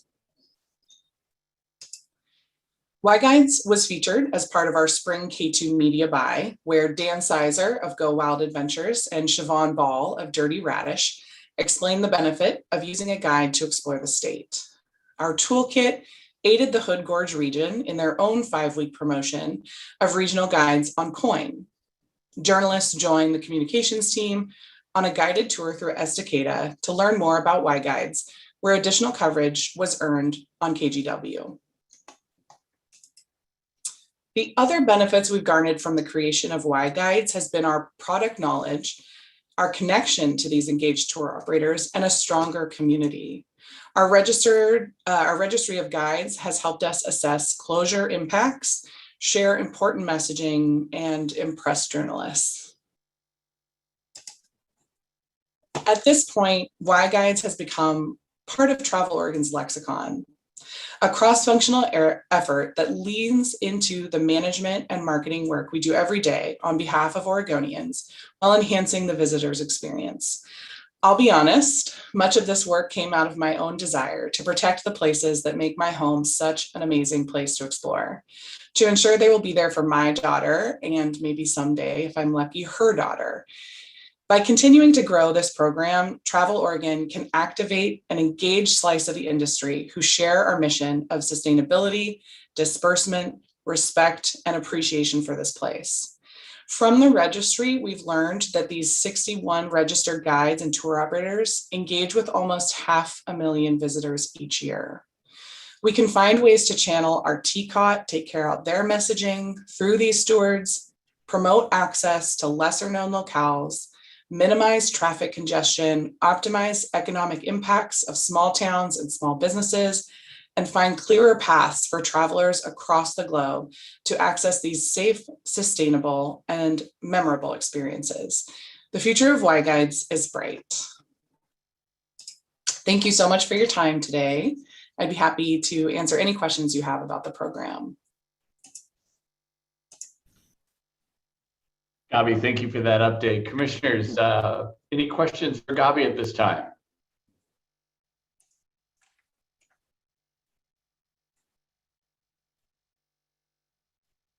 Right. Chair Youngblood.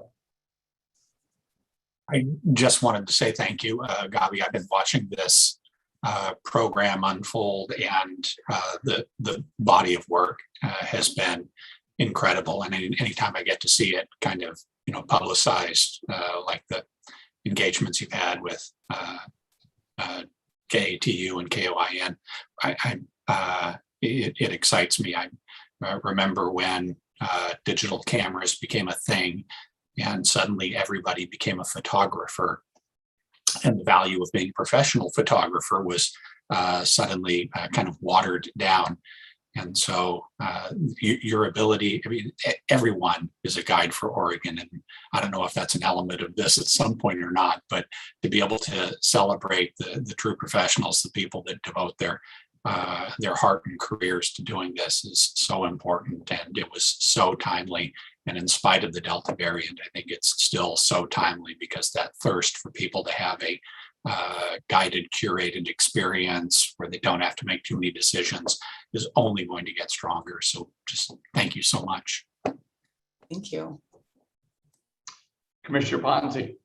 Yeah, again, I just think it's fabulous in so many ways, everything you've already mentioned, just protecting our lands, giving that really deep sense of Oregon from people who really know. It's fabulous.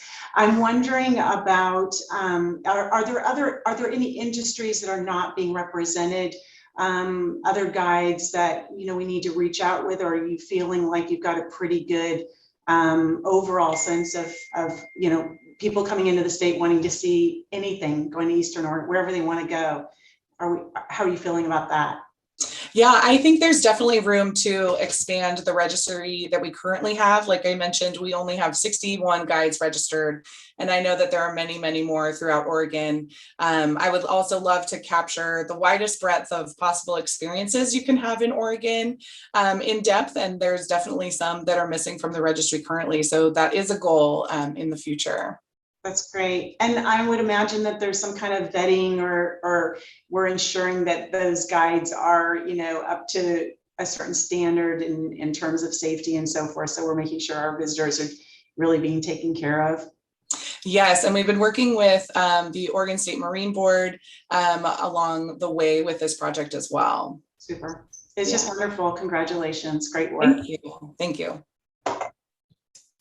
Commissioner Shepard. Hi, Gabby. Yeah, I just wanted to say I really appreciate this program, especially as a guide and an outfitter for 19 years. I think that there's a tremendous amount of value here. And I think my question was already answered. I wanted to see if you were collaborating with the Oregon State Marine Board. And I guess another question was, looking at this into the future, how we can recruit more guides and outfitters to be a part of this program. I know just through the Oregon State Marine Board, the amount of fishing guides out there, there's probably, 400 registered guides. So there's a lot in the state. And I guess if you have any plans on expanding the program or how you can recruit more guides. So thank you. Yeah, the expansion is definitely on the books for this program. And we are working hard, especially with the destination development team, as they've done a lot of TOGO work in the past, talking about avenues that we can grow the program, especially in those areas.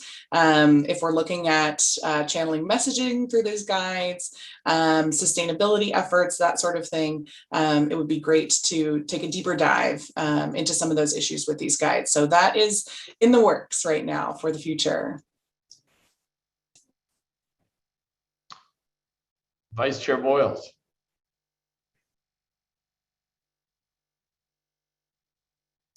I think you're on mute. Richard, you are muted. And I thought I had just unmuted myself. Well, there we go. Thank you for the presentation, Gabi. It is an exciting program and helps to address some of the issues that go along with destination management, including getting folks to places that they haven't been before and that are less traveled. I was struck by the fact that these 61 guides who are already in the program touch 500,000 people. So about 9,000 per guide makes them a pretty powerful force through their marketing. You just touched upon the subject I wanted to ask about, which is channeling Travel Oregon's message through some of these guides and some of the linkages that might take place. Are there expectations around that, or is it dealt with more as an opportunity, or how can we take that further step with this program? Yeah, absolutely. That's a great question. As I sort of mentioned in the beginning of the presentation, the beginning ideas around why guides were incredibly grand, but we had to be realistic with what resources and really capacity was available in the agency. I would love to someday see why guides take a deep dive with those who are registered. Could it look like a program where people are kind of working together on sustainability efforts and measures, messaging, that sort of thing, is a really exciting idea to talk about, one that we're in works with DDEV around right now. So nothing is set in stone yet, but I do feel like the opportunities with this program to do exactly the type of work that you're talking about are exceptional. And I would love to see the program grow in that direction over the next few years. Great, thank you for that. I mean, one of the things that came out of the research that Frank mentioned was alignment of message across, various folks who are doing this work. So I think there's an important opportunity there. Thanks for that. Definitely. Yeah. Thank you for your comments. Yeah, it's a great point, Richard. Gabi, thank you so much for your presentation. I'm not seeing any other questions at this time, so appreciate you joining us this morning. Thanks. Thanks so much. Commissioners, we're going to take a little bit of a pivot from what was just talking about a product. And now we'll talk about that invitation piece that precedes the delivery of the product. And I'm asking for in inviting Katie Clare, who's our Director of Marketing Services, and Brian Mullaney, who is our Insight and Planning Manager, to provide us with an update on our advertising. Katie and Brian. Thank you, Todd. Good morning, commissioners. My name is Brian Mullaney, and as Todd just said, I'm the Insight and Planning Manager at Travel Oregon. Today, I'll be covering the results of our Welcome to Oregon Again campaign, and then Katie will take you through a sneak peek of our upcoming Spring 22 campaign.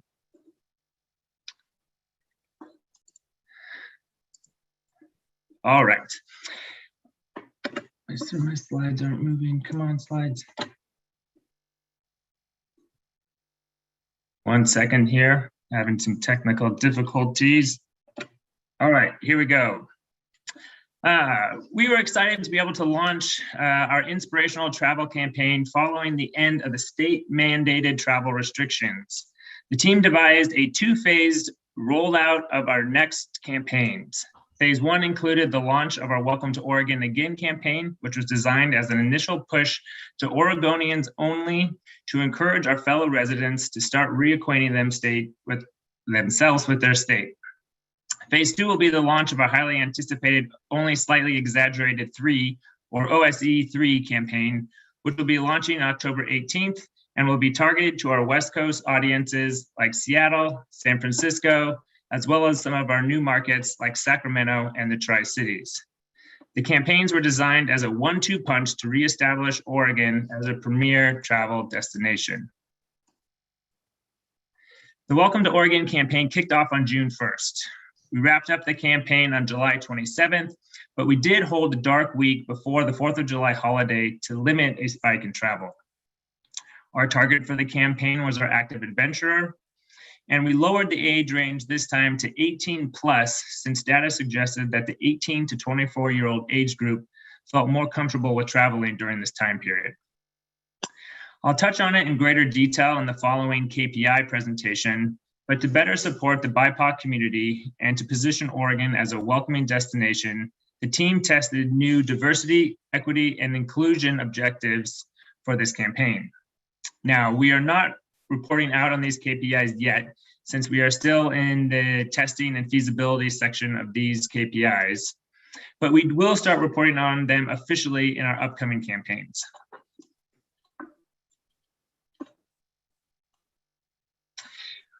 With our prior OSE campaigns, video remains an effective way to generate awareness. For this campaign, we repurposed a video ad that we were hoping to launch early in the campaign, but was shelved for future use once the travel restrictions in Oregon were lifted.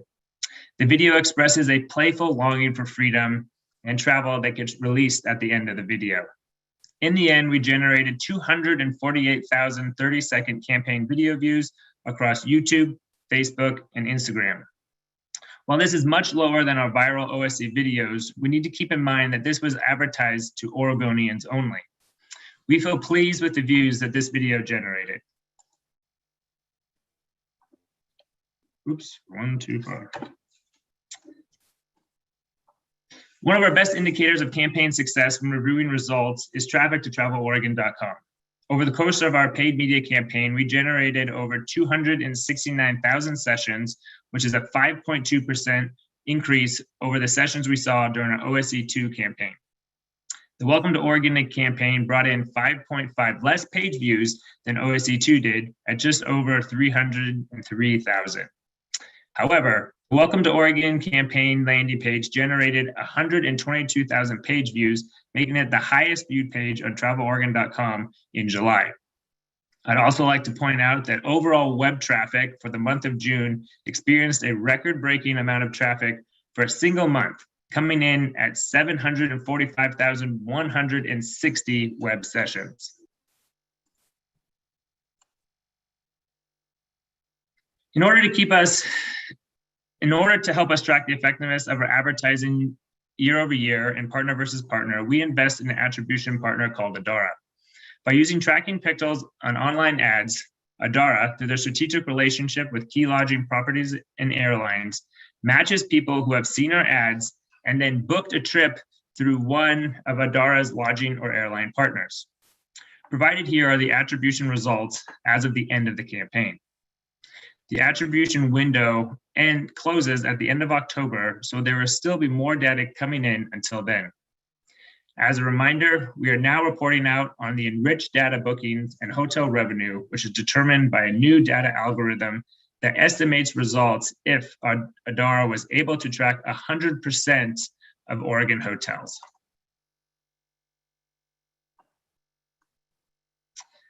Our online travel agency or OTA partners like Tripadvisor and Sojourn are always consistent performers for us, since their audience is typically farther down the travel planning funnel than other partners.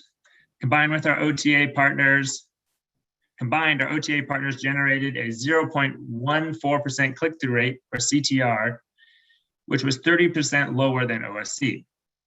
Our drop in click-through rate can partially be tied to a shift in targeting for the campaign as we focused more of our buy on the BIPOC community. While this new audience is slightly less engaged than our standard active adventurer, it represents a solid starting point for us to improve on as we work towards welcoming these communities. Another reason for the drop is being limited in audience to only Oregonians, who are by nature more familiar with the offerings than our neighboring states. We also improved our cost per view, or CPV, for this campaign at 2 cents compared to OSC's 3 cents. Tripadvisor rolled out some new video ad placements, which proved to be much more impactful than some of our legacy placements. I'll talk a little bit more about this in our key learning slides.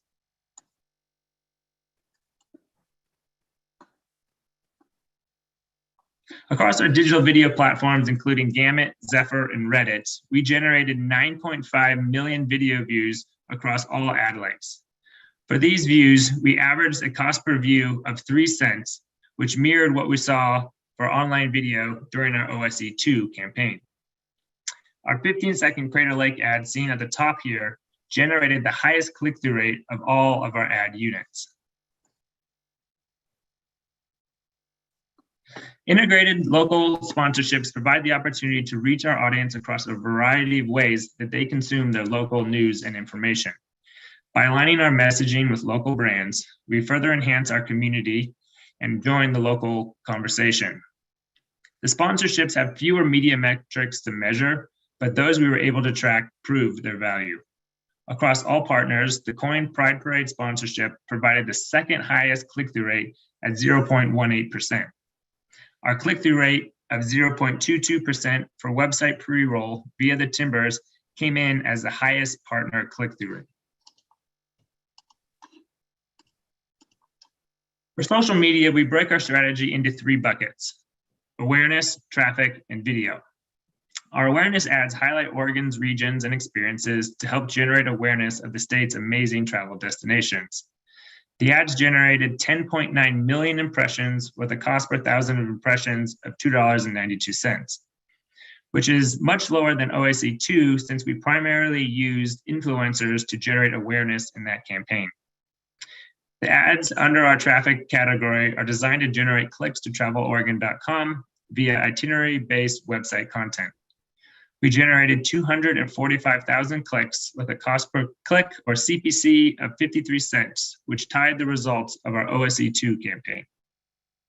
For video ads, we focus on maximizing the number of 3-second views on all of our video units, including our 6s, 15, and 30-second ads. For this campaign, we generated 1.3 million video views, but our cost per view was 67% higher than our OSC2 campaign at 2 cents. For the Welcome to Oregon campaign, we ran ads in Spanish to test our DEI objectives, and those ad units drove a much higher CPV than our English ads. I'll talk in more detail about our DEI objectives in my upcoming presentation. Paid search and remarketing continue to be extremely efficient and cost-effective traffic drivers for us. However, we are starting to see CPCs creep higher and higher as the pandemic drags on and more advertisers are shifting to heavier allocations of digital advertising. For paid search, we generated 116,000 clicks, which is up 94% year over year. Our CPCs did rise 31% year over year as competition for keywords continues to increase during the pandemic. Our digital display ads generate a click-through rate of 1.24%, which was 14% higher than the Give the Gift of Oregon campaign. And we generated 26 cents cost per click, which was 52% lower than the Give the Gift of Oregon campaign.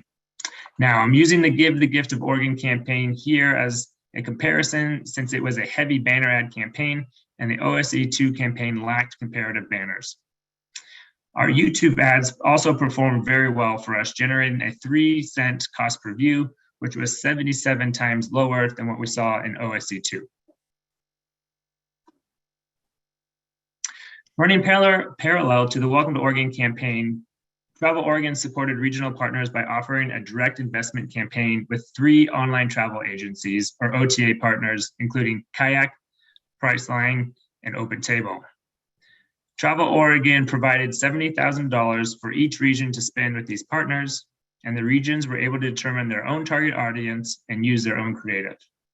This program delivered bookings, custom itineraries, influencer trips, video content, and much more.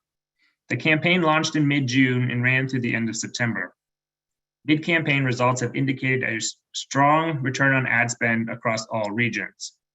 Final results will be available in Q2 of fiscal year 21-22.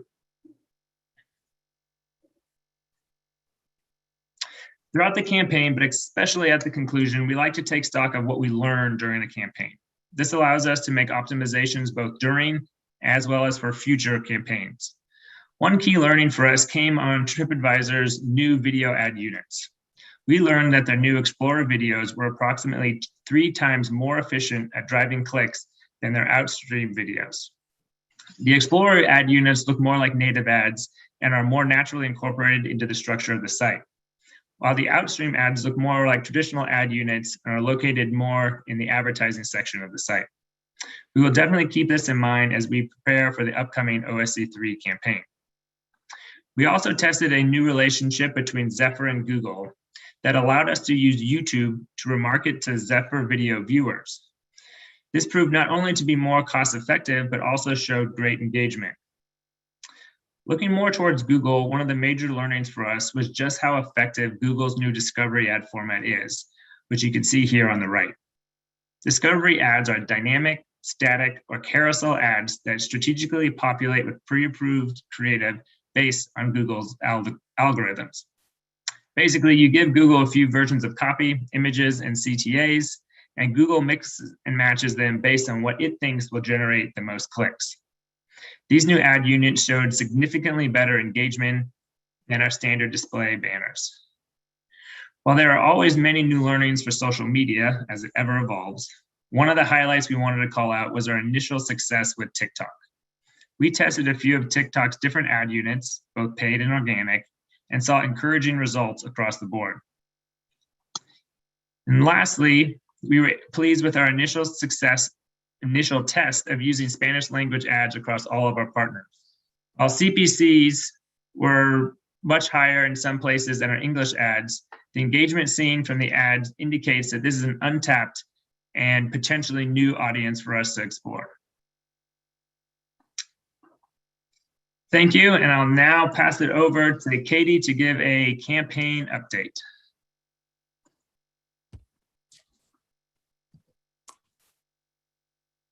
Hello, Commissioners. Let me get this up.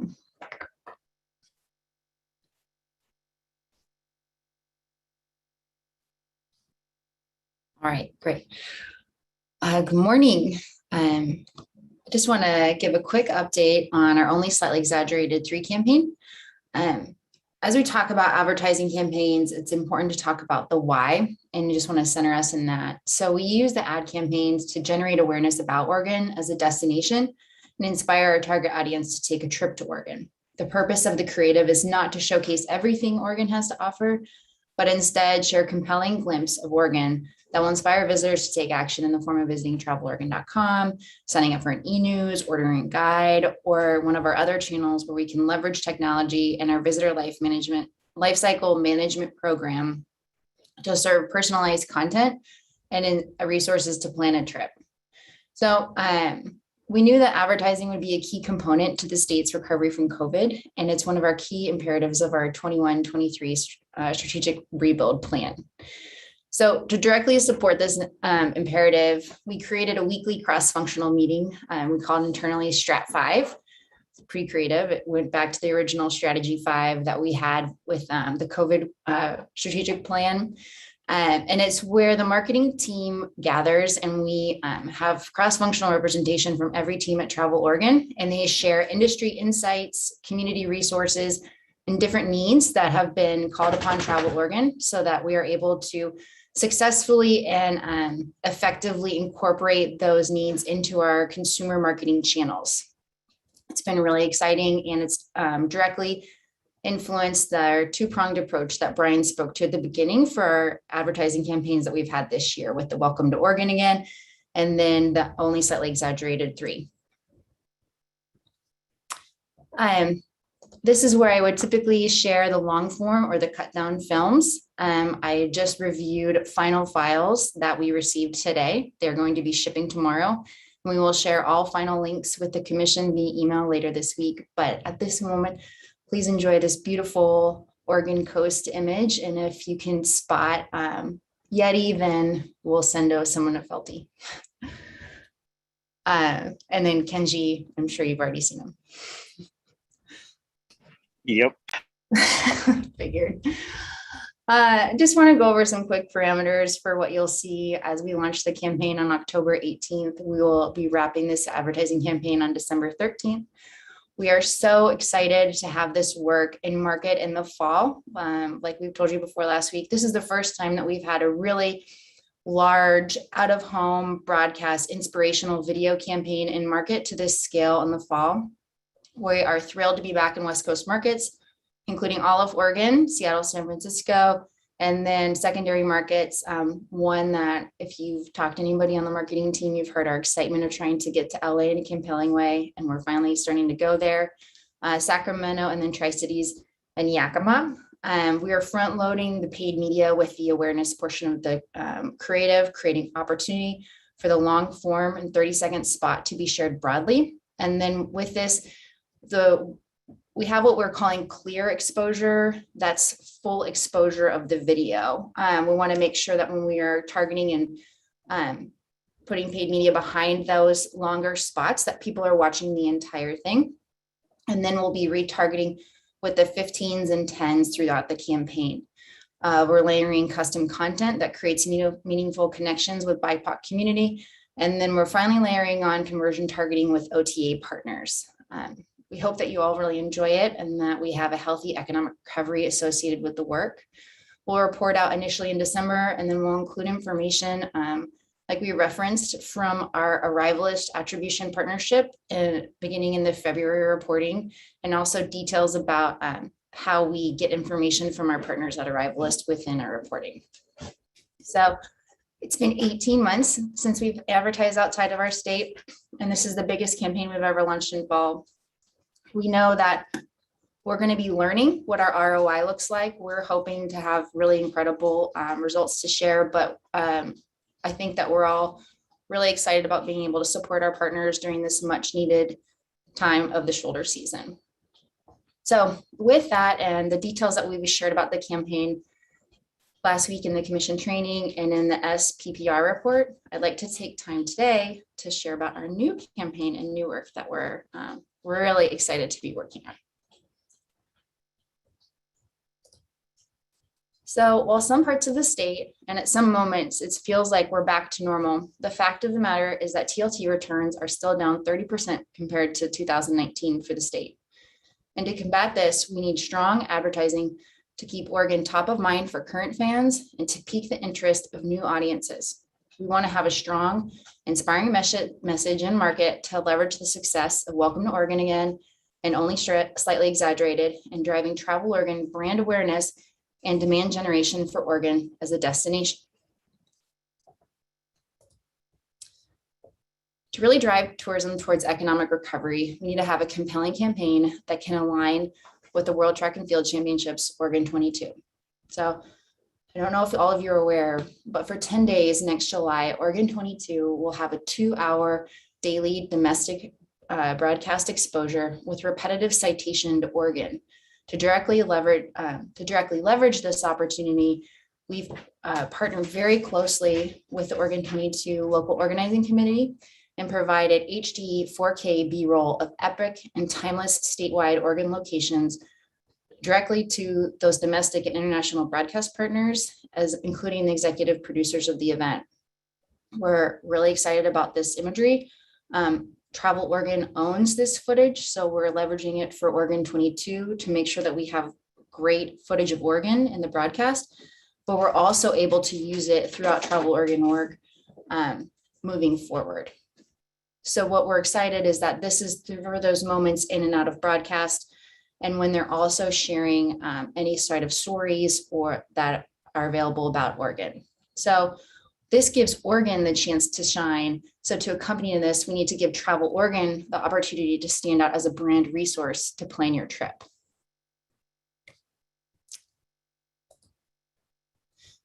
So to propel Oregon toward statewide economic recovery, this is driving the awareness for all that Oregon has to offer, not just the usual suspects. We need a campaign idea that we can point at lesser known destinations and need more traffic, and to inspire people to explore the unexplored throughout the state. This ties back to a little bit what you're hearing during our Frank speak to, is that we're not just trying to explore, we won't just push mass awareness, we're pushing this in ways that help support the destination management goals directly.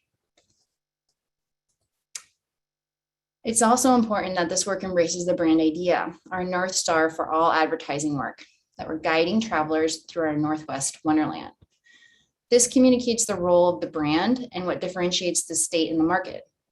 Underpinning the brand idea are three core truths about the state, and they are equities we look to celebrate in our work: expansive culinary bounty, 7 majestic geographies, and a diverse community of guides.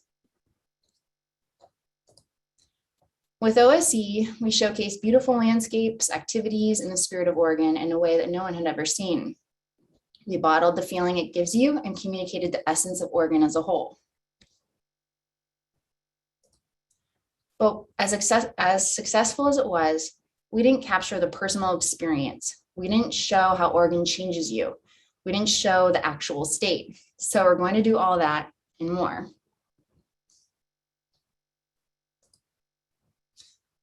While we're going to film real locations, we can't do just this in a straightforward way. That's not Oregon, and that's not us. To be a true guide, Travel Oregon has to do it with a twist. So once again, we're going to show Oregon in a way that no one has ever seen or expects, and that also captures the essence of this magical place. We will show you how Oregon makes you feel better and happier than you are right now. And we will show how Oregon is welcoming to all in search of a happier state of being. We're in the process of building on our previous campaign BIPOC outreach and focus group process, creating space and intentionality and community outreach around these scripts. So extraordinary is ordinary. What you'll see in this work is a compelling blend of animation and real action, including real footage of Oregon, telling the stories that tap into the essence of Oregon, and also how the core and what makes Oregon, Oregon, allowing us to have a really compelling sustainability story woven throughout. So we're building this campaign so that can be added on to with new creative. So it can mean an entire body of work that we develop over a few years. This will allow us to be in market as appropriate and not have long lead production timelines. You'll notice with a few of the inspirational images on the back of these slides, they're supposed to all be GIFs, but some of them work, some of them didn't, that this will not be a full departure from OSE, but an evolution. We're really excited about this concept because it allows us to reach our target audience with compelling creative. Again, driving that brand awareness. I think going back to what I spoke to a little bit earlier is we know that we'll have really exciting exposures of Oregon, and it's just driving in and layering in Travel Oregon as that brand resource. And campaigns like this really give us that opportunity. So where are we and what's going on? So right now we're refining scripts and concepts. I'm in what is my heaviest time of feedback and community partner outreach. We really want to make sure that we're vetting these with all of our partners, and we're starting to really dive into that process and nailing down exactly what this will look like. Once we are through that process and script refinement, we're going to start looking into production and getting that process going, which will take, we'll start early this winter. In full transparency, I'm probably getting things from White into my inbox right now with timelines and different information. And then when we start, we'll continue to update, and it'll be really fun to see some of those things come to life. We have a lot of really fun ideas. And then what's going to be really important as we head into spring, we'll be developing that the media strategy so that we make sure that this work is as impactful as possible. So we're just at the beginning with this. We have much more that we'll be sharing, probably a little bit more fun things at the December commission meeting. But that is where we're at. And with that, I think I'm my last Jeff.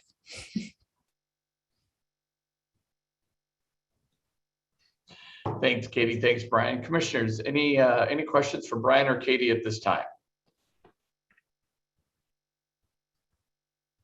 Commissioner Willits. First, thank you, Brian and Katie, for presenting. I am really excited that we have taken the slightly exaggerated campaign and shown how mildly, slightly exaggerated the beauty of Oregon is, tying that in a creative Oregonian way is spectacular, and a nice tail side of the campaign. So thank you for that. I think we're going to showcase some amazing exaggerated realities here. Thank you.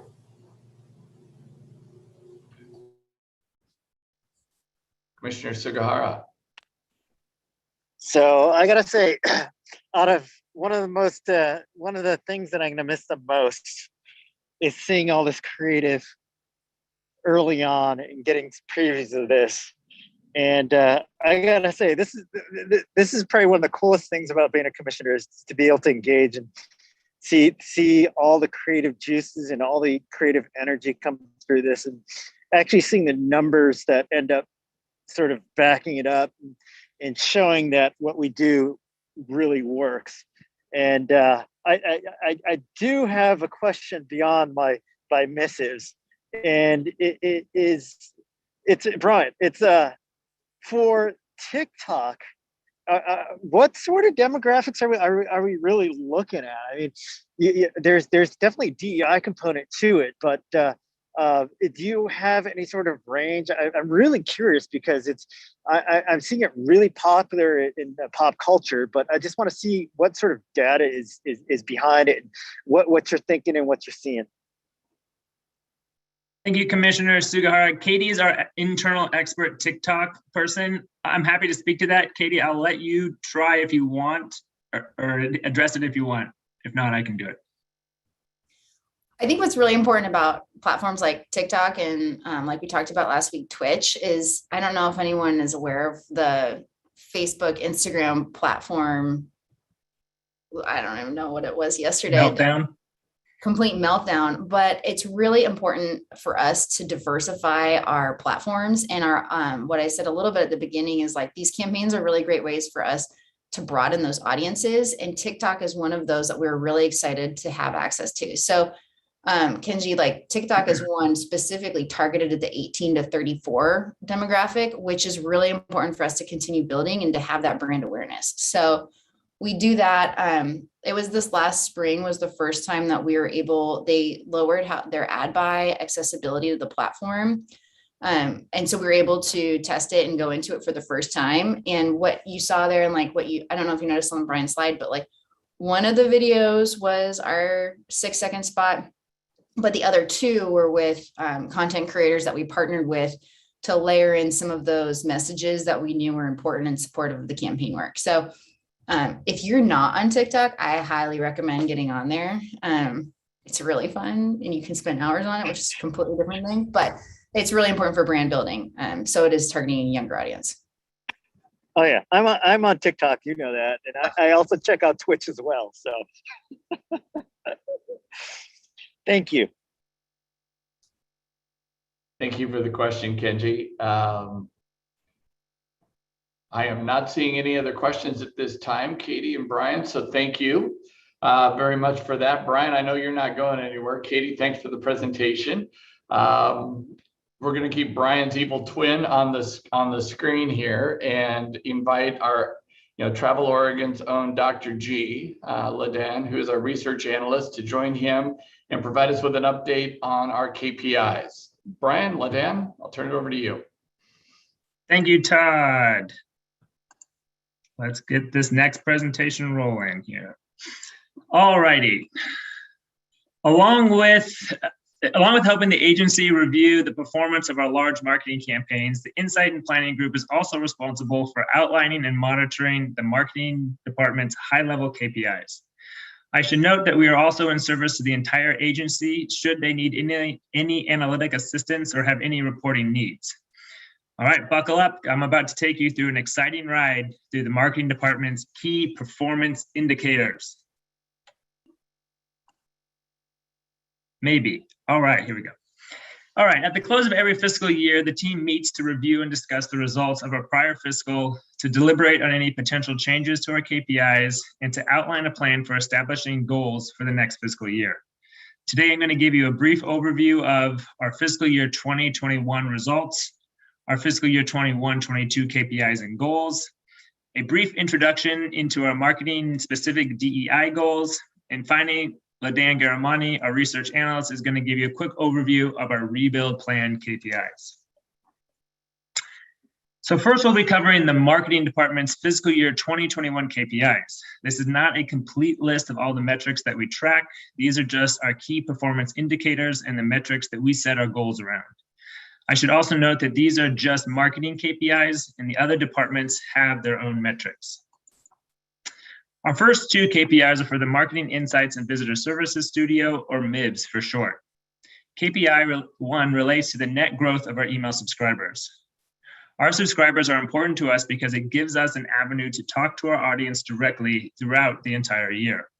Our goal for the year was just over 125,000 subscribers, and by the end of the year, we resulted in just over 133,000 subscribers and beat our goal by 5.8%. Our second KPI relates to total guide orders. Research has shown that for every guide delivered, $74 in visitor spending is generated. The goal was to generate just over 43,000 guide orders, and in the end, we surpassed this goal by 24.3%, resulting in 52,441 guide orders. A new KPI that started halfway through the fiscal year was tracking the number of proactive and reactive pitches as a better way to gauge the effort being put forth by the earned media team. We don't even have a full baseline year yet, but we tracked 197 proactive pitches and 47 reactive pitches. The next two KPIs relate to our PR efforts over the past year. Our goal for the number of stories was 182, but due to a challenging year, we did not hit our goal and came in with 148 stories. For circulation, our goal was to hit 889 million, but we fell just short of that at 868 million. The lack of a major inspirational marketing campaign outside the Give the Gift of Oregon and the Travel Safe campaign limited our PR reach, combined with our inability to host media due to COVID-19. However, the team was able to pivot and hosted many very successful virtual press trips, including one in the Willamette Valley that was very, very successful. Finally, we move into a KPI related to our integrated marketing efforts. Our goal for the year was to hit 4.9 million sessions, and by the end of the year, we landed with a record-breaking 6.7 million. This growth was fueled by organic search, interest surrounding travel alerts, including COVID-19 guidance, protests, smoke and wildfire alerts, and the launch of our Welcome to Oregon Again campaign. Our final marketing KPI relates to the social media engagement across our core social channels. Engagement is made up of many different things, including likes, comments, shares, retweets, pins, etc. And we beat our Facebook engagement goal of 0.38% by 55%, coming in at 0.58%. On Instagram, we beat our engagement goal by 7%, coming in at 6.41%.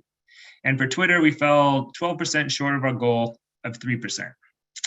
There was a lot of negativity and polarity in the world last year with the pandemic, protests, elections, wildfire, smoke, and our social media team was front and center through this challenging time. And while difficult, the team led the way, projecting positivity and support for all Oregonians. I wanted to take some time to briefly walk you through our goals for the current fiscal year. There are still a lot of factors at play here, with the Delta variant continuing to have significant impact on travel considerations, but we tried our best to see into the crystal ball and remain optimistic where we could. We also kept the upcoming transformational plan in mind. It has the potential to shake things up for the organization. Therefore, we did not make any radical departures from our current KPIs for this fiscal year in anticipation of more significant changes coming our way in fiscal year 22-23.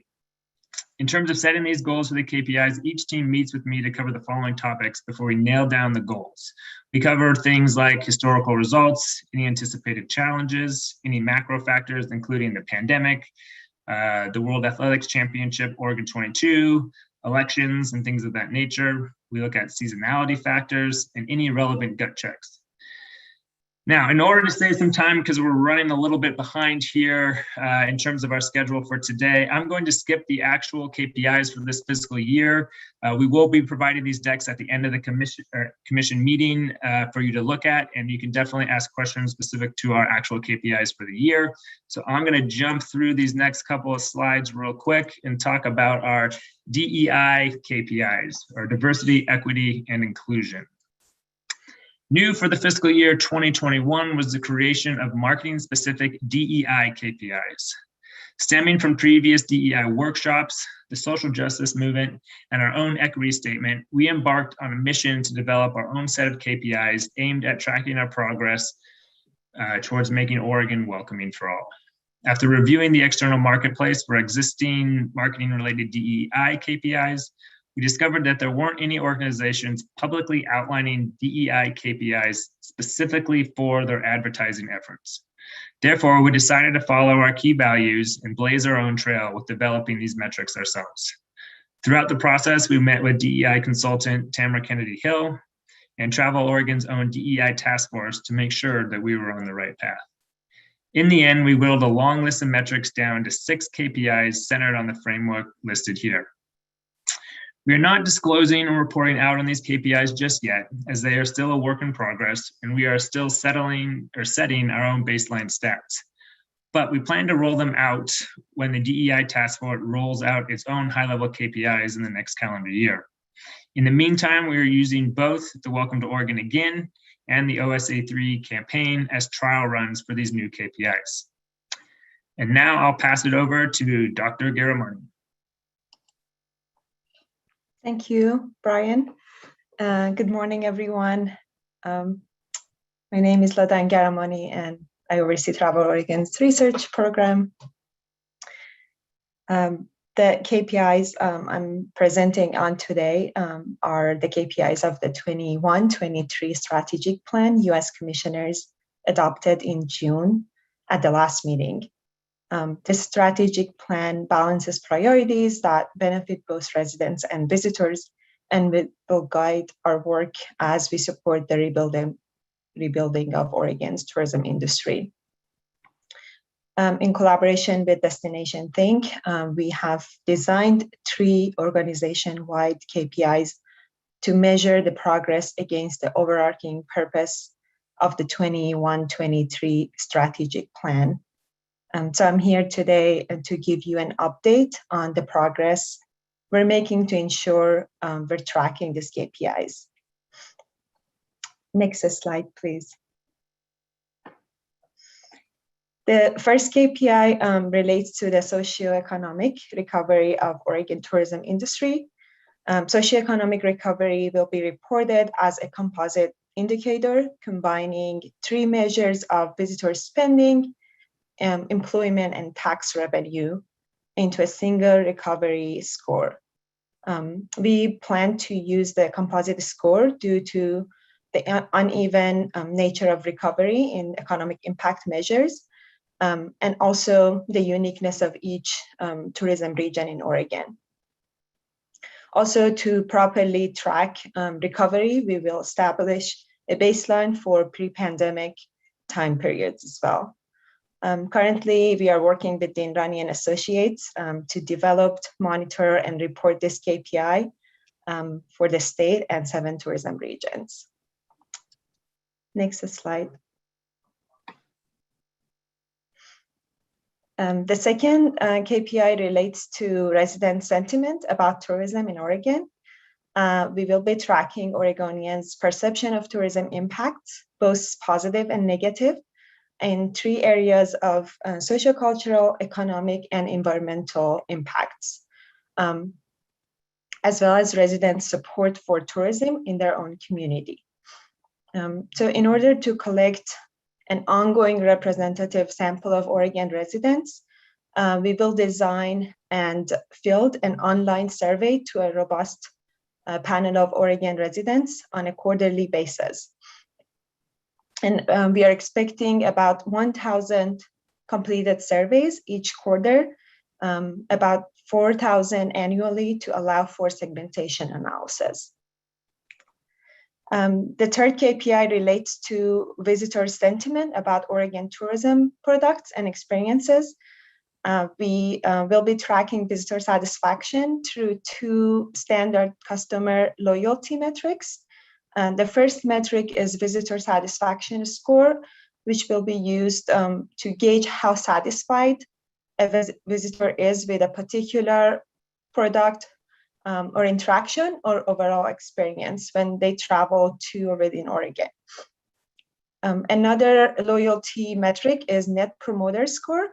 Net Promoter Score gauges overall visitor satisfaction and loyalty based on visitor willingness to recommend Oregon as a tourism destination to family and friends. We're really excited to use this data to ensure tourism is sustainable in Oregon, and we are balancing priorities that benefit both residents and visitors. Next slide. In terms of visualization and reporting these KPIs, the final report will be very similar to the example you see here from the U.S. Travel Recovery Dashboard. It's a visual interface that provides our partners with a detailed and interactive view of regional and statewide KPIs that they can track over time as well.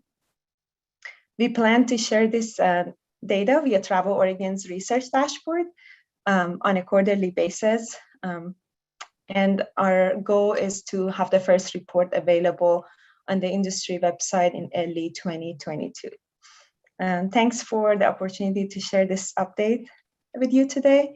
And now I pass it on to Brian. Thank you, LaDan. As a marketing team, we are very proud of how the team pivoted to support our community while still hitting most of our KPI goals. We look forward to a pandemic-free future and continuing to make Oregon a great place to live and to visit. Thank you, and I open the floor to any questions.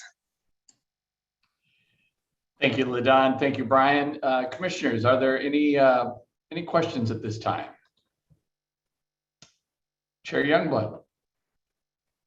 Thank you. Thanks both of you for the presentation.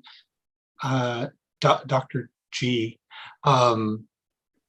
you noted the visitor sentiment in the visitor sentiment evaluation, a satisfaction score and a net promoter score. Are those using the same data to measure 2 different scores, or are those unique sets of data?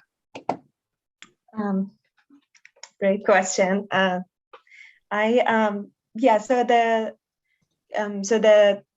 are both collected via the same survey, but there are definitely different questions and different measures because they're asked differently, and they each have their own standard questions that we are using to measure Net Promoter Score. And that question, it's basically how likely is it that you would recommend Oregon from a scale of 0 to 10, and you're able to calculate the NPS or Net Promoter Score based on that question. And for satisfaction, we're looking at measuring satisfaction with overall when people travel in Oregon, and we would ask a series of questions about satisfaction for specific interaction or experience that people had when traveled within Oregon. And we would sum up those items scores to one single score to report on satisfaction. Thank you. Thank you. Commissioner DeNovo. Dr. G, I was curious about the resident sentiment. So you said quarterly, your hope is to get 1,000 completed surveys, so 4,000 a year. Is that, and this is you educating me, is that a big enough sample set? It seems conservative. Yeah, so it's very difficult to and time consuming, and in terms of the cost, it's very hard to achieve a large sample of resident sentiment or Oregon residents, but we calculated what is an accurate sample and that is representative of Oregon residents for each region. And 1,000 per quarter, it's the minimum level that we need to be able to provide regional sentiment. And the goal is to have 4,000 on an annual basis, which is a very good and sufficient sample to be able to report per region and statewide. So the accuracy is very sufficient and good, but definitely you can always go higher. But 3,400, it's what we need in total to be able to report a statistically significant report for annually, and that's very hard to achieve on a quarterly base. So we are hoping for annual sample of 4,000 and minimum number that is required to report on a quarterly basis.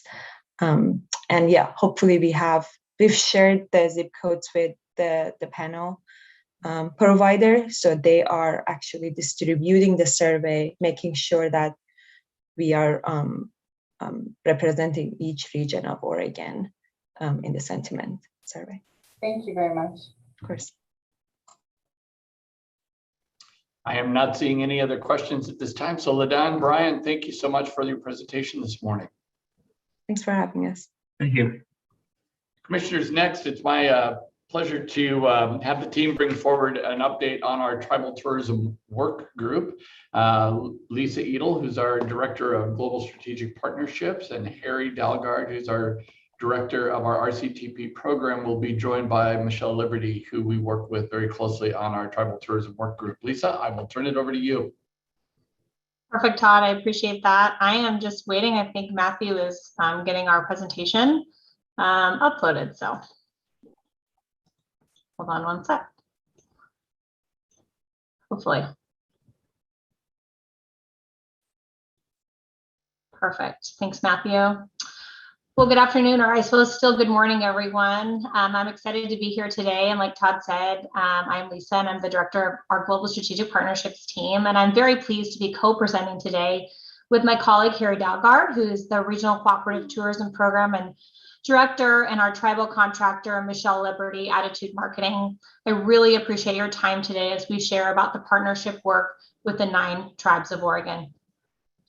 To begin, I would like to acknowledge the many tribes and bands who call Oregon their ancestral territory. Each of Oregon's 9 tribes has a unique story to tell. Travel Oregon is honored to work together with each of our tribal partners to welcome visitors into their communities, to educate, and to share.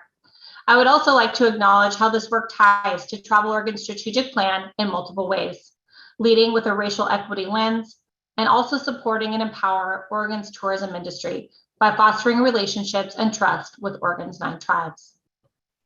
Several years ago, in response to a request from the 9 tribes of Oregon, Travel Oregon helped convene a group to work together to promote tribal tourism assets. Representatives from all tribes participated in the meetings alongside staff at Travel Oregon, working toward the collective goal of enhancing local economies throughout the state to help communities leverage their local, regional, and state tourism economy. Ultimately, the results of this collaboration included a travel guide to Oregon Indian Country and a marketing plan created by Rural Development Initiatives in 2005. And although this work was well received by the public, eventually the group decided to pause regular meetings. In 2019, Travel Oregon traveled around the state and began meeting with all 9 tribes to redevelop working relationships with each tribe and gauge interest in launching a new tribal tourism committee and vet ideas for a marketing campaign called Origins. In 2020, when COVID-19 hit, this work went online via our Tribal Basecamp channel and via email. Despite the challenges of not being able to personally connect with our tribal partners, we were able to accomplish work that will continue to elevate and strengthen our partnership with the 9 tribes of Oregon. Some of those accomplishments include hiring Michelle Liberty, Attitude Marketing, as our tribal tourism contractor, establish a partnership with the Legislative Commission on Indian Services, and most exciting of all, reconvene and reestablish the Tribal Tourism Working Group. Now I would like to turn it over to our tribal contractor, Michelle Liberty, to share some of our key learnings during our meetings with the 9 tribes of Oregon and the progression of our current Tribal Tourism Working Group. Michelle? Thank you. Good morning, commissioners. Thank you for having us here today. I'm a member of the Cayuse, Umatilla, and Walla Walla tribes and served on the first Tribal Tourism Committee many years ago. As Lisa mentioned, I was tasked with the initial outreach to the tribes to gauge interest in reconvening with Travel Oregon. And without exception, all the tribes were excited to discuss collaboration again, as were our RDMO partners. As a result of those initial meetings, a few things percolated to the top in terms of priorities and interests. The foremost being to reestablish a tribal tourism working group.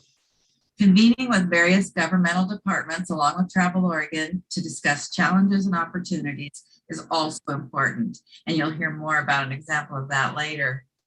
Travel Oregon's support of the tribe's primary economic engines is critical, as those monies support important programs, provide jobs, and create financial sustainability.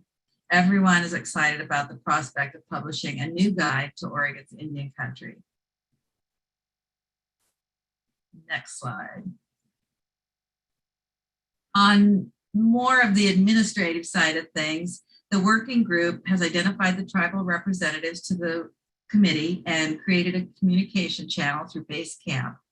Travel Oregon and the tribal representatives are committed to inclusiveness and full participation and respect for each tribe's own protocols and procedures.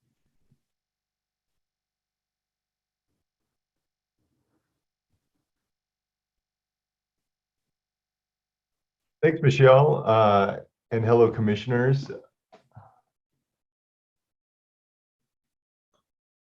Sorry about that. Thanks, Michelle, and hello, commissioners. As Lisa and Michelle had mentioned earlier in the presentation, integrating RDMOs with tribes was an essential part of this work. And so I'm here today to share what some of the successes of what that collaboration with tribes and RDMOs has already brought. So the Oregon Coast Visitor Association has developed a partnership with the Coquille tribe to call popular geographic destinations by their tribal names and by their English names. The first location is Battle Rock, Mana Exha, which has been used in marketing materials. This work will continue across other prominent geographic destinations on the coast. Another amazing partnership that has developed as part of this work is between the Klamath Tribe, Travel Southern Oregon, and Travel Oregon. But instead of having me explain it, we figured it'd be better told by someone closer to the project. So here's Ellsworth Lang of the Klamath Tribe describing the Spring Creek Destination Ready project.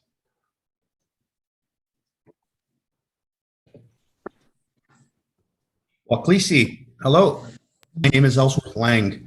I am a Klamath Tribal Council member at large, and I'm also the general manager for the Kamoy Casino Sleep Inn Hotel down here in Chilliwack, Oregon. And I just wanted to talk real quick about Spring Creek Conservation Project that a lot of us were involved in on, and just kind of go over some key aspects, the needs of what was going on there, and just kind of hit some key ideas. And this is going to be a real short snippet of a video, and I hope I can get everyone thanked in here and just kind of go over a couple things.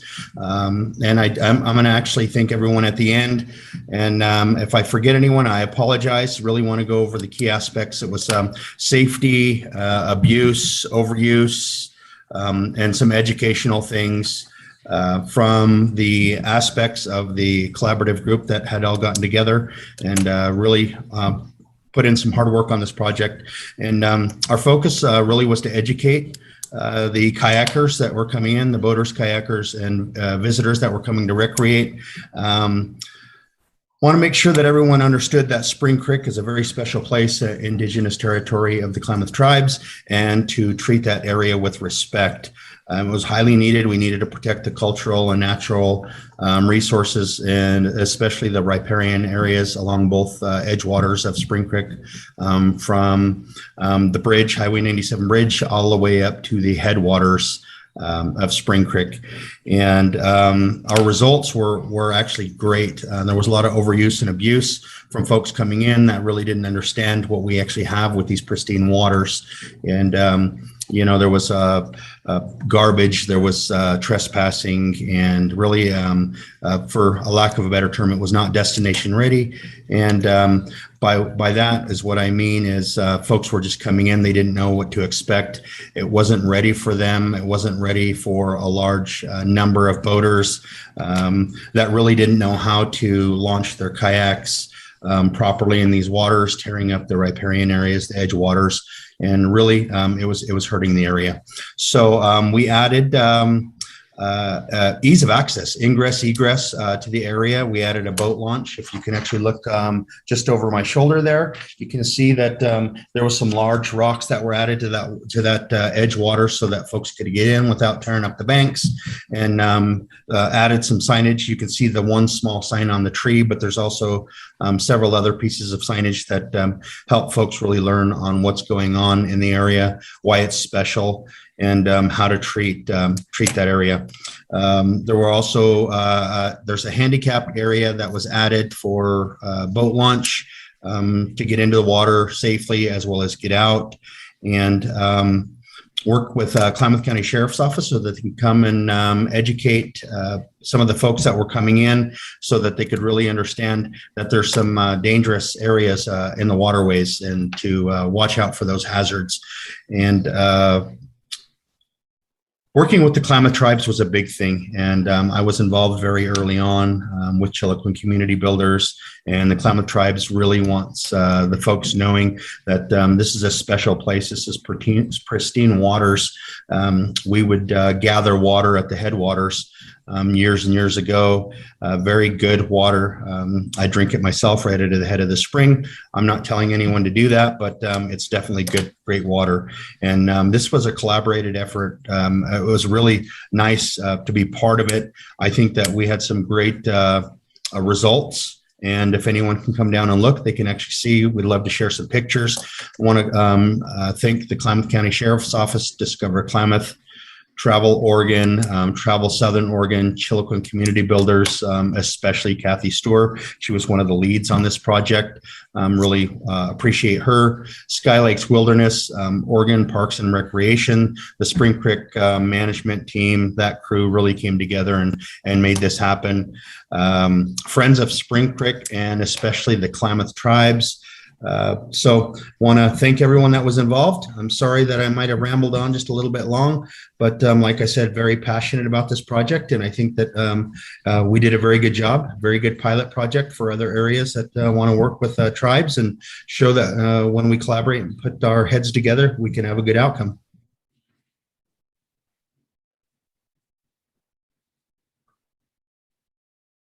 Awesome. And I'll hand it back over to Michelle. Thank you, Harry, and thank you, Ellsworth. These conversations and partnerships are just so important to our work as we move forward as a tourism industry. I'm thrilled to share some recent projects and outcomes that will continue to enhance how Oregon's tourism industry can continue to represent Oregon's tribal nations. Currently, the Tribal Tourism Working Committee is working with Travel Oregon staff to draft a letter to each of Oregon's 9 tribal councils. The letter shares the recent work and importance of the current Tribal Tourism Working Committee, but also shares the importance of moving this work forward together. As you heard earlier in the presentation, the Oregon Guide to Indian Country was a huge success for the previous working group and was a great resource for national and international visitors. We are excited to announce the committee has decided to recreate this guide and are currently taking the steps to do so. The expected launch date for this publication is summer of 2022. The relationships with our tribal partners have also allowed for increased cultural integrity in our own work at Travel Oregon, including marketing campaigns, meeting protocols, and overall content. I'd actually now like to turn it back over to Michelle to share what's next for this work ahead. So looking ahead, we will continue to engage in robust conversation. The committee will be a clearinghouse for education, promotional, and grant opportunities. It will serve as a resource for networking with other tribal tourism organizations and as a facilitator for growing awareness and understanding of our tribal cultures. Ultimately, we hope to make Oregon the premier destination for Native American experiences. Thank you. Thank you, Michelle and Harry, and thank you, commissioners, for your support of this work. And I'd now like to open it up for questions.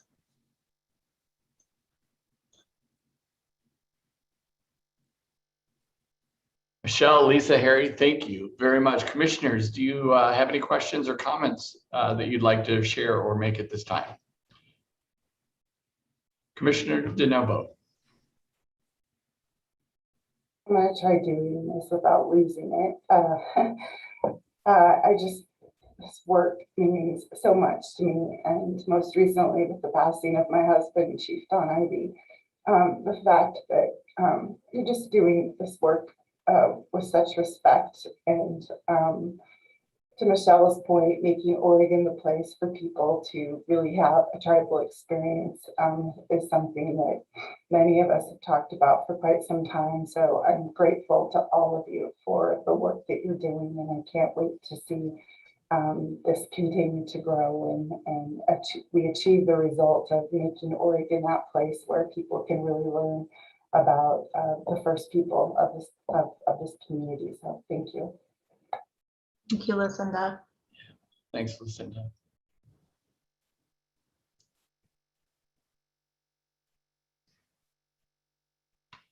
I have not seen any other hands raised at this time. So Michelle, again, thank you. Lisa and Harry, thank you for bringing this presentation forward on such important work. Appreciate each of you and your contributions to the work. Thanks. Harry, I know you're not going far. And commissioners, next up, we're bringing you an update on the investments made through the RCTP program. And Harry's going to be joined by Kate Sapel. Together, these two oversee the administration of the RCTP program, and it's a pleasure to have both of them here. Harry, Kate, I'll turn it over to you. All right, I'm back. Thank you, Todd. Thank you, commissioners. So as part of the Regional Cooperative Tourism Program's accountability measures at biennium close, comes a good deal of reporting that our team develops, first of which is an agreed upon procedures review with Aldrich Financial. We will be distributing that final report to the commission after our RDMO partners have an opportunity to receive, review, and respond to the report's findings. So stay tuned for that. You'll be receiving it. Otherwise, the second report focuses on the investments and programs that RDMOs undertook for the 1921 biennium. And for that, I would like to introduce my colleague, Kate Sapel, who did an excellent job project managing this report, to walk you through it. So Kate, take it away. All right, thank you, Harry. Good morning, commissioners. My name is Kate Sapel, and I work as a project manager on the Regional Cooperative Tourism Program. As Harry mentioned, we have embarked on a body of work around highlighting investments from the 1921 biennium. So I will just share my screen and we will get moving right along here. 1 second. Great. Yeah, so just a bit of context around this specific project. So historically, the regional program has been tasked to develop a report biennium to biennium. So in the previous iteration of this, we did develop a web report for the 2017-2019 biennium suite of investments. So the work that you'll see today is really leveraging a kind of legacy of web reports through the Regional Cooperative Tourism Program. We collaborated with our 7 regional destination management organizations on this body of work. So working with our RDMO partners in highlighting specific content that they wanted to present in this web report. Some additional subcategories that you may see in the report are the COVID-19 response. We've seen the adversity that's incurred upon our tourism industry in the last 2 years, and we really wanted to provide an opportunity for our partners to tell the holistic story of what's occurred within their organizations over the last couple of years. Additionally, we've included a component where they can speak to natural disaster response. As we heard this morning, significant wildfires have occurred across our state. And so being able to provide a space to show how their organization specifically worked in community on those recovery efforts. And additionally, any social justice efforts or diversity, equity, and inclusion initiatives that either their organization specifically underwent or that they worked in collaboration with their stakeholders on. Some of the objectives within this report. So given, sorry, I'm having a little bit of a cough today. But given the breadth and depth of the regional program over the 1921 biennium, we saw over 300 investments made by our 7 RDMOs. So this report is really just a snapshot of the program. We're highlighting just 40 investments throughout the RCTP program. And I've touched on a couple of these points previously, but we did want to provide transparency of this resource. So that was a priority for us in developing a web report specifically. So, we have all these stakeholder engagements, all these touch points with our RDMOs, whether that's through the stakeholder engagement surveys or on the ground in region meetings where we're asking stakeholders to provide input on specific strategic plans. And so this is closing that feedback loop. So being able to present this web report back to stakeholders and our constituency. And an additional component of this report and a priority for us was improving accessibility. So specifically on the back end in terms of the web development of this report. So I'll touch a little bit on that once we dive right in. So without further ado, I am going to take us into the report. Okay, so you should be seeing that web report on your screen here. So again, this was developed in collaboration with our RDMO partners, and we utilized a contractor to organize this and do all of the back-end web development, and that contractor is Duende, and we worked with them historically on the previous iteration of this. And so right away, we wanted to highlight investments with ease for our intended audience, especially given the breadth of investments produced and products or assets associated with this body of work. So right away, you'll see that there's a featured investments page. So we highlighted stronger investments at the forefront of the report by including this kind of immediate page, so you can access the content right away and see the investments that regions have been working on throughout this biennium. And so if you scroll down, you'll get into these regional portal pages, which have been improved since the last biennium to highlight investments and really support an overall narrative without overwhelming our audience with information. So I hope that you'll get an opportunity to dive into these specific content pages where we speak to the investments and where RDMOs were able to provide a really in-depth narrative around how these investments came to be, specific partners that they worked with on them, and then the assets and images and products associated with them. And so now I'll kind of get to that accessibility component of the report. So I'm just gonna scroll all the way down. Sorry if this is coming up glitchy on your side of things. And so if you go all the way down to the bottom, you'll see this notice of accessibility. And, you know, we did touch on this in the SPPR report, but I just wanted to highlight this work, which was really driven by our contractor, Duende, to improve accessibility on this site. So our contractor had actually completed an accessibility audit of the previous web report. And using those findings, we were able to offer improvements here. And one component of that was working specifically with our RDMO partners and bringing them into the fold to develop alt text and image descriptions to support those regional assets and imagery throughout the report. And really because of this, the entire report can be navigated through a screen reader and through the use of a keyboard. So we were excited that this was a component of the report and want to continue to prioritize this moving forward. So I'm going to just stop sharing my screen very briefly and pull up some regional videos that our partners were able to develop. So for the next 15 minutes, I will be sharing those 7 partner videos where our RDMOs highlight specific investments that they wanted to speak to that are included in this report. So let me once again share my screen here. And I will begin playing. Hopefully, let me know if you can't hear this. Good morning, commissioners.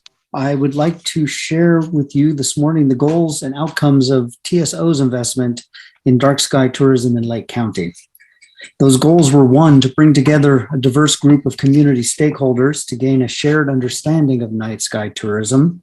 2, to understand the regional challenges and opportunities of pursuing any formal nomination with the International Dark Sky Association, the IDA. And 3, create a network of advocates that could serve as an organizing body to broaden and sustain these conversations. So we created the Dark Sky Network. Do you think you can share the other screen? Sorry, we have a technical glitch here, but no worries. There is video of Bob. All right. That's why these communication feedback is good. All right, let's see if I can do this again. Are you seeing the right screen? Looking good now. Okay, sorry about that. You were just seeing my notes. All right. Let's see if we can start at the beginning. Sorry, Bob. Good morning, commissioners. I would like to share with you this morning the goals and outcomes of TSO's investment in dark sky tourism in Lake County. Those goals were 1, to bring together a diverse group of community stakeholders to gain a shared understanding of night sky tourism. 2, to understand the regional challenges and opportunities of pursuing any formal nomination with the International Dark Sky Association, the IDA. And 3, create a network of advocates that could serve as an organizing body to broaden and sustain these conversations. So we created the Oregon Outback Dark Sky Network, a voluntary grassroots initiative to build an alliance of communities, businesses, local governments, ranchers, state and federal agencies, tribes, and night sky enthusiasts to support this shared set of principles. So why is tourism at the table for this night sky conversation? Well, the economic benefit of creating a destination asset in the remote South Central Oregon Outback is significant.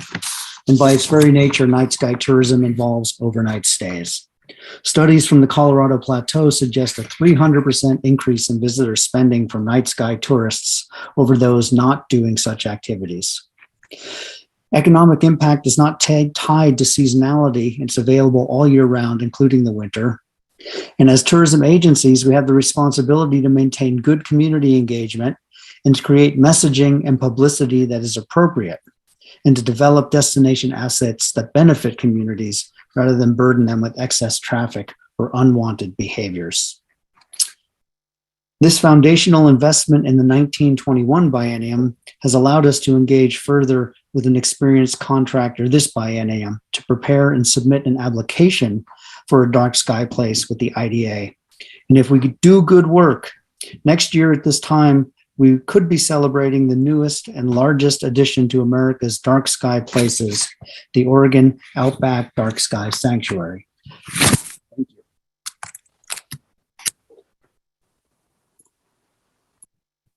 Good day, this is Marcus Hinz, the director of the Oregon Coast Visitors Association. Today, we're going to talk about a tactic we have on local food systems. As you know, the COVID-19 pandemic caused supply chains to fail both visitors and residents. Supply trucks stopped coming due to product unavailability, shortage of drivers, lack of distribution hardware for delivery systems, etc. This was the moment to reimagine our relationship with food systems.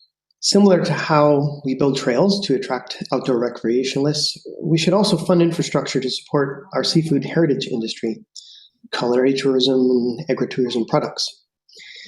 We continue to be inspired by Travel Oregon's report called Oregon's Bounty, saying that 1/3 of visitors said they were more likely to purchase Oregon products after returning home, and half of which bought one or more local food products while visiting Oregon.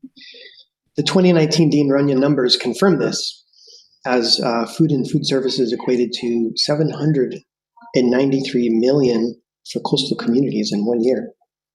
Considering this data, our goal to turn visitors into lifelong customers of Oregon's seafood products is both viable and valuable. Our rapid response to the pandemic was to invest in online content and shopping carts, fund technical assistance for farmers markets, engage coastal ports about their needs, and collaborate on the video production of North Coast Food Vision. In all of this, we've determined our place in food systems is to focus on Oregon Coast seafood, which is our tourism region's unique food proposition. Therefore, we've commissioned a study to help guide our future investments. Future efforts should address capturing this highly valuable protein source, desperately needed by coastal residents and highly desired by visitors. After all, it's the content that Top Chef comes here to find.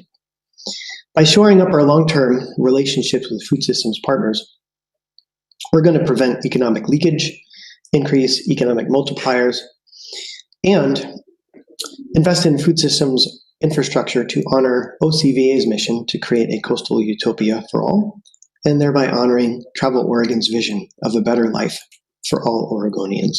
Thank you so much for your trusting partnership and your willingness to support the needs of coastal residents and visitors to the Oregon coast. Good morning, esteemed industry colleagues. Christine McConnell speaking with you today on behalf of Visit Central Oregon.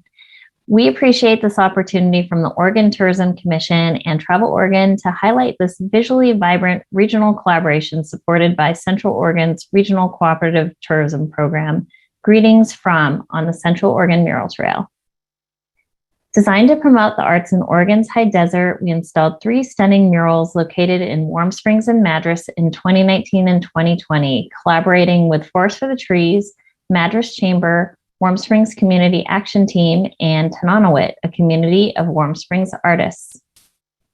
In fiscal year 2021, Visit Central Oregon ambitiously took the Central Oregon Mural Trail in-house and developed Greetings From. We hope Greetings From murals will inspire visitors to experience new-to-them areas of Central Oregon and share their postcard picture Greetings From discoveries on their favorite social media platform. Greetings From murals are brought to life by talented Central Oregon artists Katie Daisy and Karen Elin, who beautifully infuse community landscapes, flora and fauna, and wildlife into each unique mural along the way. By the time of this meeting, the latest Greetings From Sunriver will be in place, and we have our sights on Redmond's mural to be installed before this winter. For each Greetings From mural, content is created from concept to installation to share across our media platforms. And our most recent video is Greetings from Maupin, an area that's dear to me as the first place I personally set foot on Oregon soil. We invite you all to enjoy the Greetings from Mural stories on our YouTube channel at Visit Central OR. And once again, greetings from your friends at Visit Central Oregon, and we thank you. Good morning, Commissioners. As you know, my name is Lizzie Keenan, and I'm the Regional Coordinator for the Mount Hood and Columbia River Gorge RDMO. Today, I am going to highlight one of our region's pivot investments when we reconfigured our fiscal year 2021 plans due to the COVID pandemic.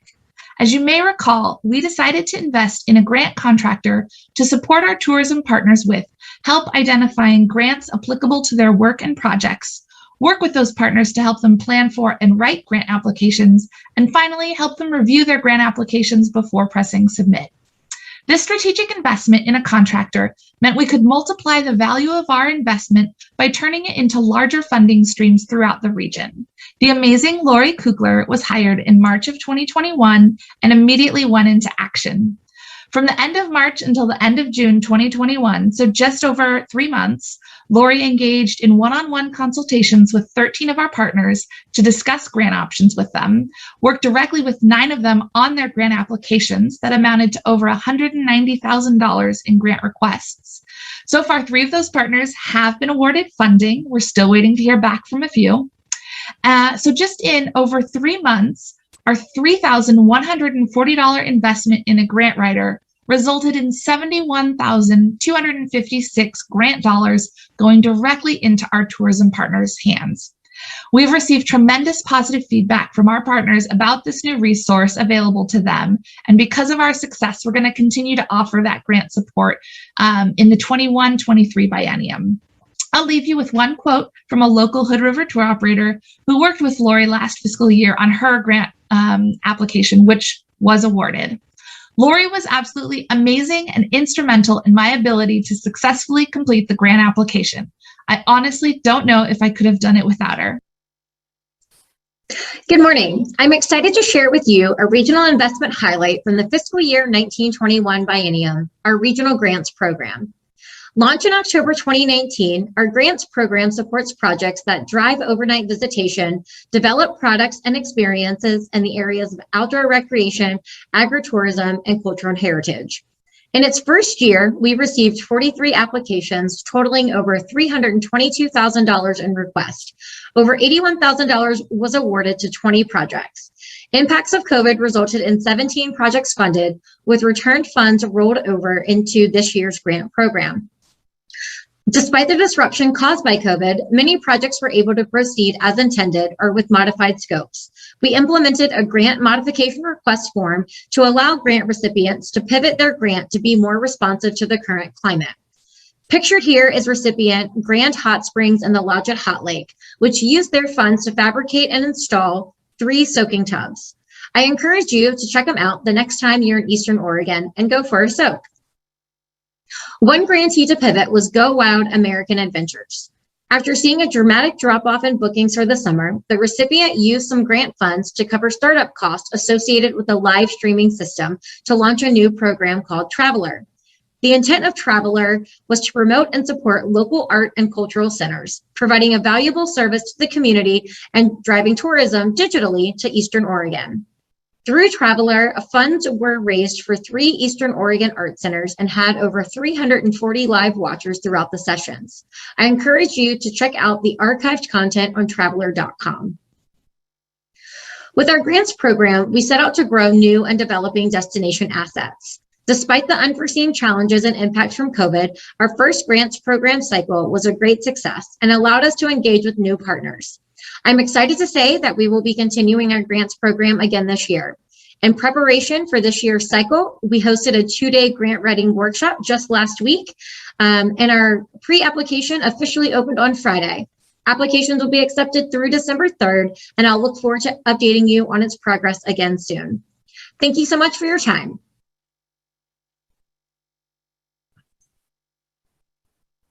Hello, Chairman Youngblood, Commissioners, Todd, and the tourism industry at large watching at home today. My name is Danielle Tehama. I'm the Executive Director of the Willamette Valley Visitors Association. I'm here today to talk to you about our new website launch and rebrand from the 1921 biennium. The Willamette Valley is confidently rooted in its land, its history, and its own good fortune. Just recently, we joined Napa Valley as one of only 2 wine regions in the U.S. formally recognized by the European Union for protected geographical indication status. Our valley is celebrated for its wines, yet there's so much more to our authentic, harmonious, and inclusive communities and indigenous lands, where adventure weaves its way throughout, offering surprises and delights to those who seek the treasures here. Our brand identity needs to reflect the diversity of our offerings, and with this reimagined brand, we can continue to celebrate our traditions while embracing every aspect of what makes this area of Oregon so magical. Several past surveys and engagement sessions revealed OregonWineCountry.org was too wine-focused, and many subregions within the valley did not identify as wine country. To correct brand confusion with Willamette Valley wine, WAVA wanted to become more than a wine country destination to attract a much larger visitor base and increase year-round visitation and revenue for all visitor-facing businesses. The goal was to rebrand the destination and focus on all the valley activities with a unified message.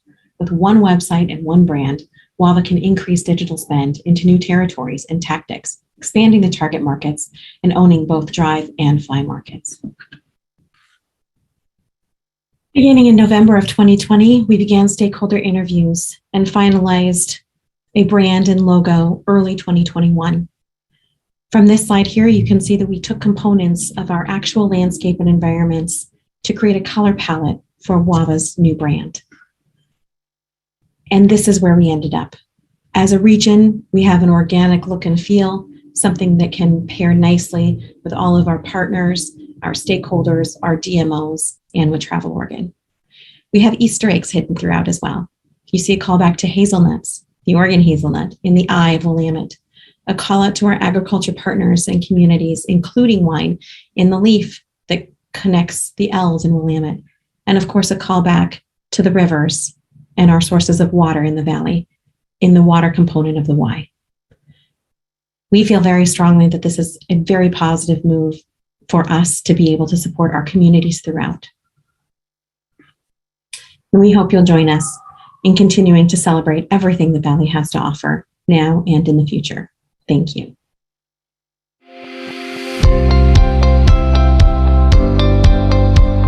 We're here at the Ruley trailhead of the Crown Zellerback Trail that we lovingly call the CZ Trail. This development of this trail started 25 years ago by the county, and currently we're looking at more and more development of this trail. In 2019, the Regional Cooperative Tourism Program allowed us to leverage more and more funds to further the development of this trail. The Crown Z Trail is really a testament of what the Regional Cooperative Tourism Program can do. It's helped us create a real destination and many destinations along that 25-mile pathway, from cycling to hiking, all sorts of outdoor recreation. And then in the last couple of years, something that we're really proud of as the development of interpretive signage and historical signage along the way. Throughout this 25 miles, we've been able to create dozens of unique spaces to tell a story of our local history and our culture here in Columbia County. There's really something in it for everybody. It's been a great project to bring in partners going back decades and really has had a vision that's lasted decades. In this last couple of years, we've had the opportunity to tie that vision together, celebrate our local history, and provide a unique place for people and many places along the way that's neat about our trail. So we've been able to do that with a whole lot of partnerships through state grant programs, through neighboring property owners, the county, Columbia County, City of Vernonia, City of Scappoose, the Columbia County Economic Team, and most recently Travel Oregon. The money that we've leveraged from them, the little bits of money, we've been able to turn into much larger projects and concepts, and we're here today at a point that we've really made a 25-mile system with dozens of unique places that you can learn something along the way. So it's been an absolute pleasure to be a part of this, and we have more to do, but we've sure accomplished a lot in the last couple of years thanks to Travel Oregon.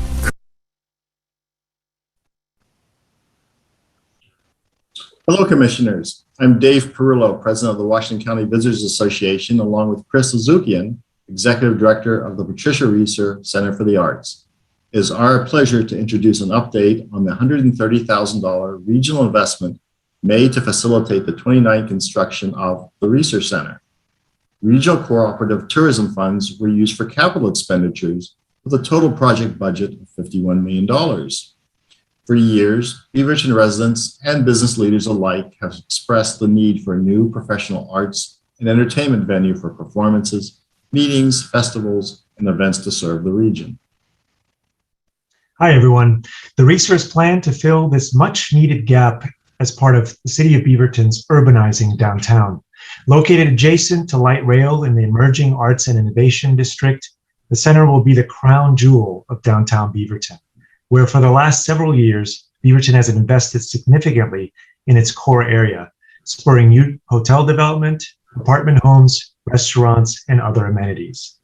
The Reeser will serve as the anchor to the northern end of downtown, offering a creative gathering place for residents and visitors alike.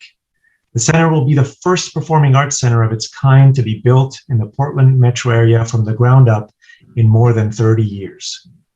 We look forward to welcoming all of you and the public in spring of 2022. Please stay tuned at thereeser.org, and thank you to the RCTP.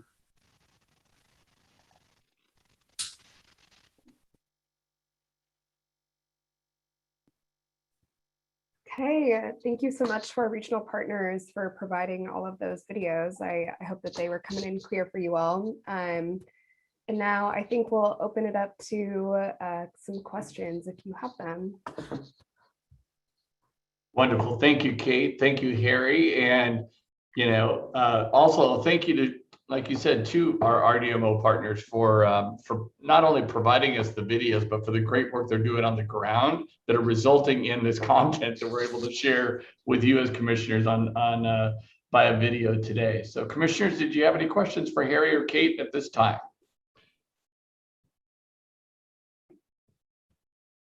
I am not seeing any. So Harry, Kate, thank you both very, very much for your work and for your presentation this morning. Thank you. Thank you. Commissioners, our final presentation today feels very appropriate because, as we said at the onset of the meeting, we were originally going to meet in the Willamette Valley, and we were able to open our meeting with a very thorough and thoughtful presentation from our colleagues here with the Willamette Valley Visitors Association. And our final presentation today is about the Willamette River Recreation Studio work that's been underway. And so it just seems like a beautiful way to kind of bookend a meeting that we had hoped would be able to be in person in the Willamette Valley this year. So with that, it's my pleasure to turn this over to Alexa Carey, who is our Community-Based Services Director. Alexa? Good afternoon, Commissioners. For the last segment of today, we have the opportunity to highlight not just one program, but to weave together multiple programs, leveraging destination investments, community engagement processes, and dedicated capacity. You've heard about the Oregon Tourism Studios, as well as the Destination Ready pilot. You've also heard about the partnership that we have with the RARE program. And so now we're going to do a deeper dive, similar to what Todd mentioned, about how all three can be leveraged for impact. Destination Ready is a direct investment and technical assistance program for the development and enhancement, as well as stewardship of key COVID-19 appropriate visitor experiences. The outcomes focused on supporting economic recovery, enhancing local livability, and providing access to a diversity of explorers. On a parallel track, we also have the Oregon Tourism Studio Community Planning and Action process with a robust steering committee that's focused on river recreation on the Willamette. The theme centered around unifying messaging, safety, mitigation of high-use challenges, infrastructure development, and connectivity. That process was also supported by WAVA development staff, which included a full-time placement with the AmeriCorps RARE program, who has been absolutely pivotal in this success. And you'll meet her in just a moment. First, let's take a deeper look at the impacts from local leaders engaged in the Destination Ready program.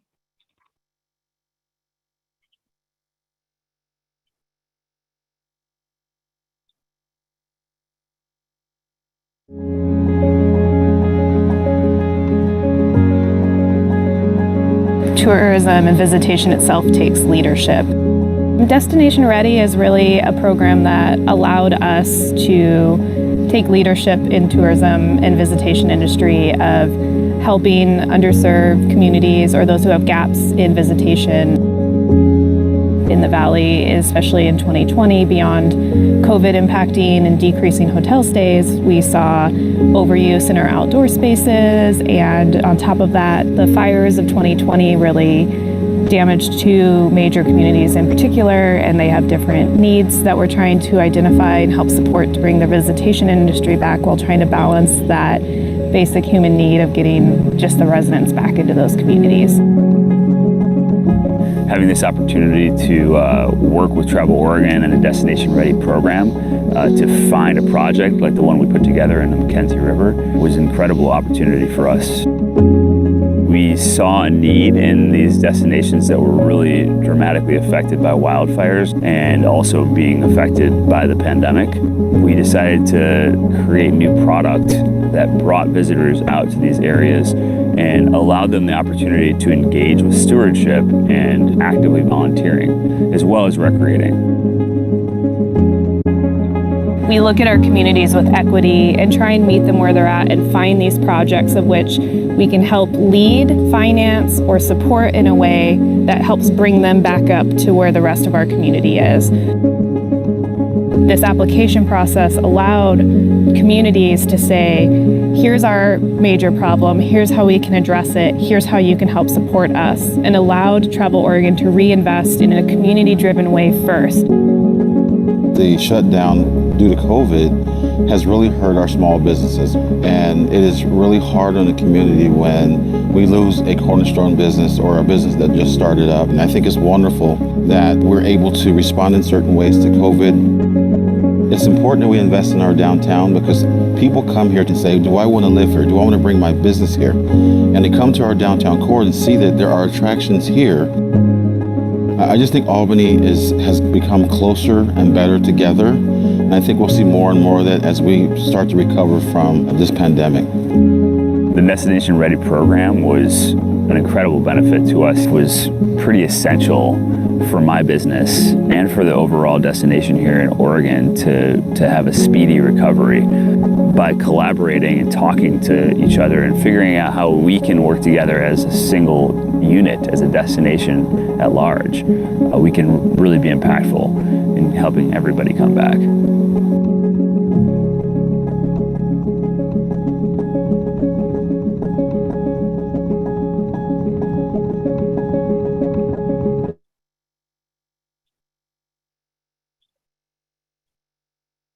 One of those projects that had that trifecta of shovel-ready, community-based strategies led by the local community, as well as destination investment that leveraged shared resource and capacity to implement with staffing and widespread participation from a really robust steering committee was the Willamette River Recreation Studio. And the in-person engagement, unfortunately, we had to pause as a result of COVID, but rather than letting all of that momentum dissipate, the steering committee, which is made up of close to 20 different organizations from DMOs, land managers, stewardship groups, and businesses, all leaned in to maximize that time by implementing some foundational projects that elevate the entire river recreation experience. And that's representative of different user groups and including communities all up and down the river. And that was critical, especially since river recreation across the state has increased so radically to unprecedented visitation levels and with many new recreationalists. So to share more on the project implementation through summer 21, I'd like to introduce to you Katie McFall. Katie is now the Communications and Program Manager with WAVA, and she served 2 service terms through the RARE program. Both she and Tori Middlestat, who you saw in the Destination Ready video, have been the local process convener. So I'm going to pass it over to Katie. Good afternoon, commissioners. I believe Alexa is going to be pulling up a video that I previously recorded talking about some of the work being done. Perfect, thank you.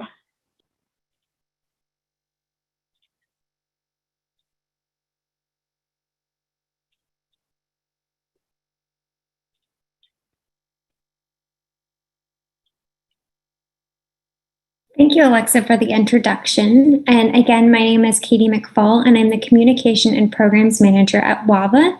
And today I'm going to be talking about some of the success and areas of implementation around the work we've been doing on the Willamette Water Trail. Just for a bit of context, the steering committee began working in September of 2019, so in the before times as we know it. The goal of this group was to create connectivity up and down the river from the Eugene area to the Columbia River. So when we talk about connectivity, it includes things like 7 DMO landing pages created that are dedicated specifically to the Willamette Water Trail. These DMO landing pages were created to provide visitors with accurate and consistent information before visiting.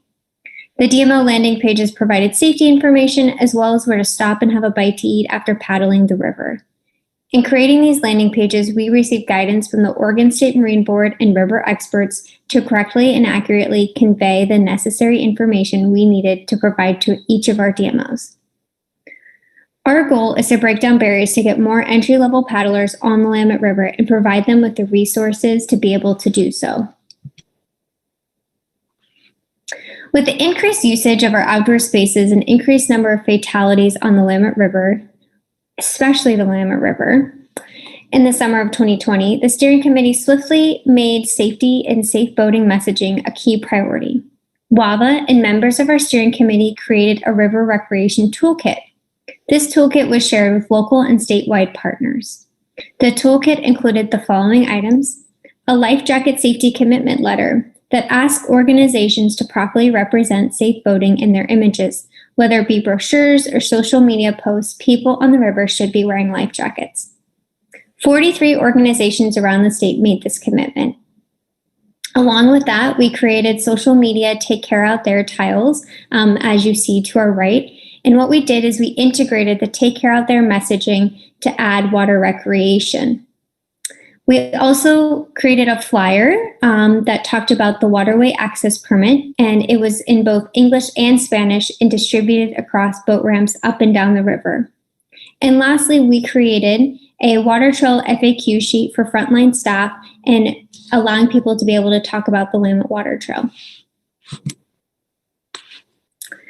In the months leading up to the summer of 2021, WAVA did a large PR and marketing blitz to talk about the Willamette Water Trail and safe boating practices. During the duration of the PR initiative, the team secured a total of 76 placements, totaling more than 14 million impressions and a CPM, cost per thousand impression, of 0.77. Locally, we secured 4 local news segments that aired pre-Memorial Day to talk about safe boating and getting out on the water. So along with the work that we had been doing with the steering committee, we also applied for a Travel Oregon Destination Ready grant.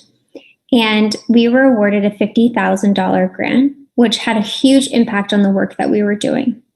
We were able to order over 800 life jackets, which was distributed to 10 land managers in cities up and down the Willamette River. We built 5 life jacket kiosks and installed them in the summer of 2021. The Oregon State Marine Board assisted us in updating the kiosk sign that also included Spanish now. And Willamette Riverkeeper was able to complete more than 30 cleanups over a 6-week period, removing thousands of pounds of trash from the river. Typically, they are unable to do spring cleanups due to capacity and budget, but this year they were able to do it because of the grant, and they want to continue doing this every year. Willamette Riverkeeper also piloted a marginalized BIPOC paddle program for youth. This is a really successful program that they plan to continue to utilize and have moving forward. And so for the project outcomes, so far, the fatalities on the Willamette River have been less than last year, which is great news. Like I mentioned, the BIPOC paddles have been extremely successful. It's a great way to get kids out on the river that have never been out on the river and provide them with the safety and tools and information to be able to do it. The funny thing about this was that other communities and cities along the river saw the work that was being done on the Willamette Water Trail and was really interested in a kiosk or life jacket loader programs and have been reaching out to us. So it's really nice to see that this investment on the river is really resonating with other communities. And through all of that, We leverage partnerships with our local communities up and down the river, and that is really key and essential to the work that we do. And I just wanted to show some pictures of the grant because I think that's fun to see kind of the progress of things. So on your left is the kiosk at George Rogers Park, which is the second busiest boat ramp on the Willamette River. And then there's a picture of Tori and I receiving over 800 life jackets. This was maybe a fraction of what we actually, how many boxes actually arrived. And then the next photo down is the Albany Fire Department unpacking their boxes of life jackets, which they utilize over the summer at their loaner programs. And then to the far right is the kiosk at Willamette Mission Park. So looking ahead, the steering committee is still continuing to meet monthly and plans to work on various infrastructure and cultural and heritage projects moving forward. With that, I would like to open it up for questions or comments about the work that we've been doing on the Willamette Water Trail. Perfect, thank you. Again, we appreciate the opportunity to showcase the great work that's happening through alignment of multiple partnerships and programs to be able to create COVID-appropriate visitor experiences while supporting Oregon's communities.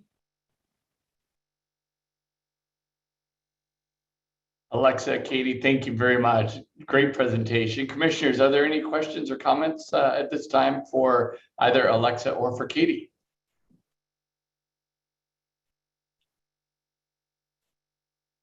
All right, I am not seeing any. Great job, guys. Thank you very, very much. Chair Youngblood, it is my pleasure to turn the meeting back over to you for any closing comments. Thank you, Todd. And thank you to all of our presenters today. It has been a terrific meeting. I apologize that we're a few minutes past, excuse me, a few minutes past noon already. And while I don't want to use up more of anyone's valuable time than necessary, it's important to note that, as we discussed during the last meeting, we've been informed by the governor's office that the next possible executive appointments, that is to say the time that 2 new members could be appointed to the Oregon Tourism Commission, will be in November. And this means that this is likely our last opportunity to publicly thank 2 of my friends and mentors, Commissioners Francisco and Sugihara, for their commitment and contributions over the last 8 and 7 years, respectively. So I wanted to use this as an opportunity to invite Nigel and Mckenzie to speak if either are so inclined. I guess I'll start, Scott. You know, I'm honored to be associated with Travel Oregon. As you can see from the report out today from the staff, I mean, the work that's being done is incredible, and it moves our state forward in a way that is so authentic. And I'm, you know, like I said, I'm very honored to be associated with the commission in that fashion. I guess what I'll leave you with is some of my most memorable experiences are really going to see the actual work that's happened in the past. So the grants that we've done, or the RCTP funds that are in work, or it could be riding a tram to the top of, you know, the hill in, or I should say mountain in Wallowa Lake, and listening to the owner talk about the impact that Travel Oregon has had over the years. And that's the power of this organization. And again, I think that so many Oregonians are thankful for the work that that all of the staff do on a regular basis to make Oregon a better and more equitable place for everyone. So for that, I'm very thankful to Todd, to my fellow commissioners, and all of the Travel Oregon staff. And I hope this is not goodbye forever and I get to see you guys in person. Please, if there's anything I can ever do for the commission or the agency, don't hesitate. Thank you so much, Nigel. All right, I guess I'm up, well, I gotta say, it's been a great run, 7 years. What's been most amazing to me is seeing Travel Oregon evolve over the past 7 years and really adapt to changing conditions, and really showcasing our state to the best of the agency's ability. I've been fortunate enough to visit every single region.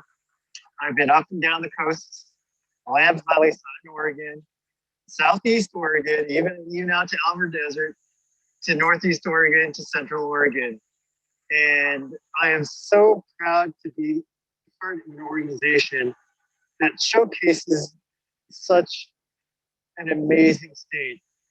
And I've been truly honored over the past 7 years to work with such a tremendous staff, and Todd, and all the DMOs, and all the stakeholders, and getting to visit these folks where they live, where they work, and seeing how much of an impact tourism has on everyone's lives throughout the state.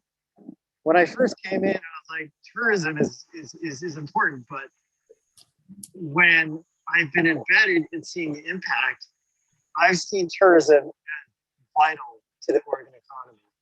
And it's been an honor to also work with the Travel Oregon staff and see how they work traveling overseas, seeing how much effort is put into their everyday in terms of thinking about Oregon, coming up with creative ideas, and also working with wonderful partners like Wieden+Kennedy and all the other folks that we work with.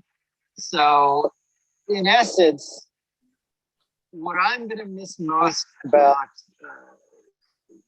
being a commissioner is being able to interface with all of you on a regular basis. I won't be gone, but I probably won't be able to see you as much as I'd like to. But please feel free to reach out to me, as Nigel said, to if you got any questions or need any drone stuff. But thank you, everyone, for such a fulfilling experience over these past 7 years. From the bottom of my heart, I love y'all, and thank you. Thank you, Kenji, and thank you, Nigel, both for your thoughts and for your your service to our state and the impact you've made on this commission and to our lives and to the team at Travel Oregon. Commissioners, does anyone else have parting thoughts or comments before we adjourn today? Alrighty. Well, then I hope everyone stays safe this fall and winter, and we look forward to being together for our next meeting on February 15th. And this meeting of the Oregon Tourism Commission is adjourned. Have a great day, everyone. Bye. Thank you. Bye, all.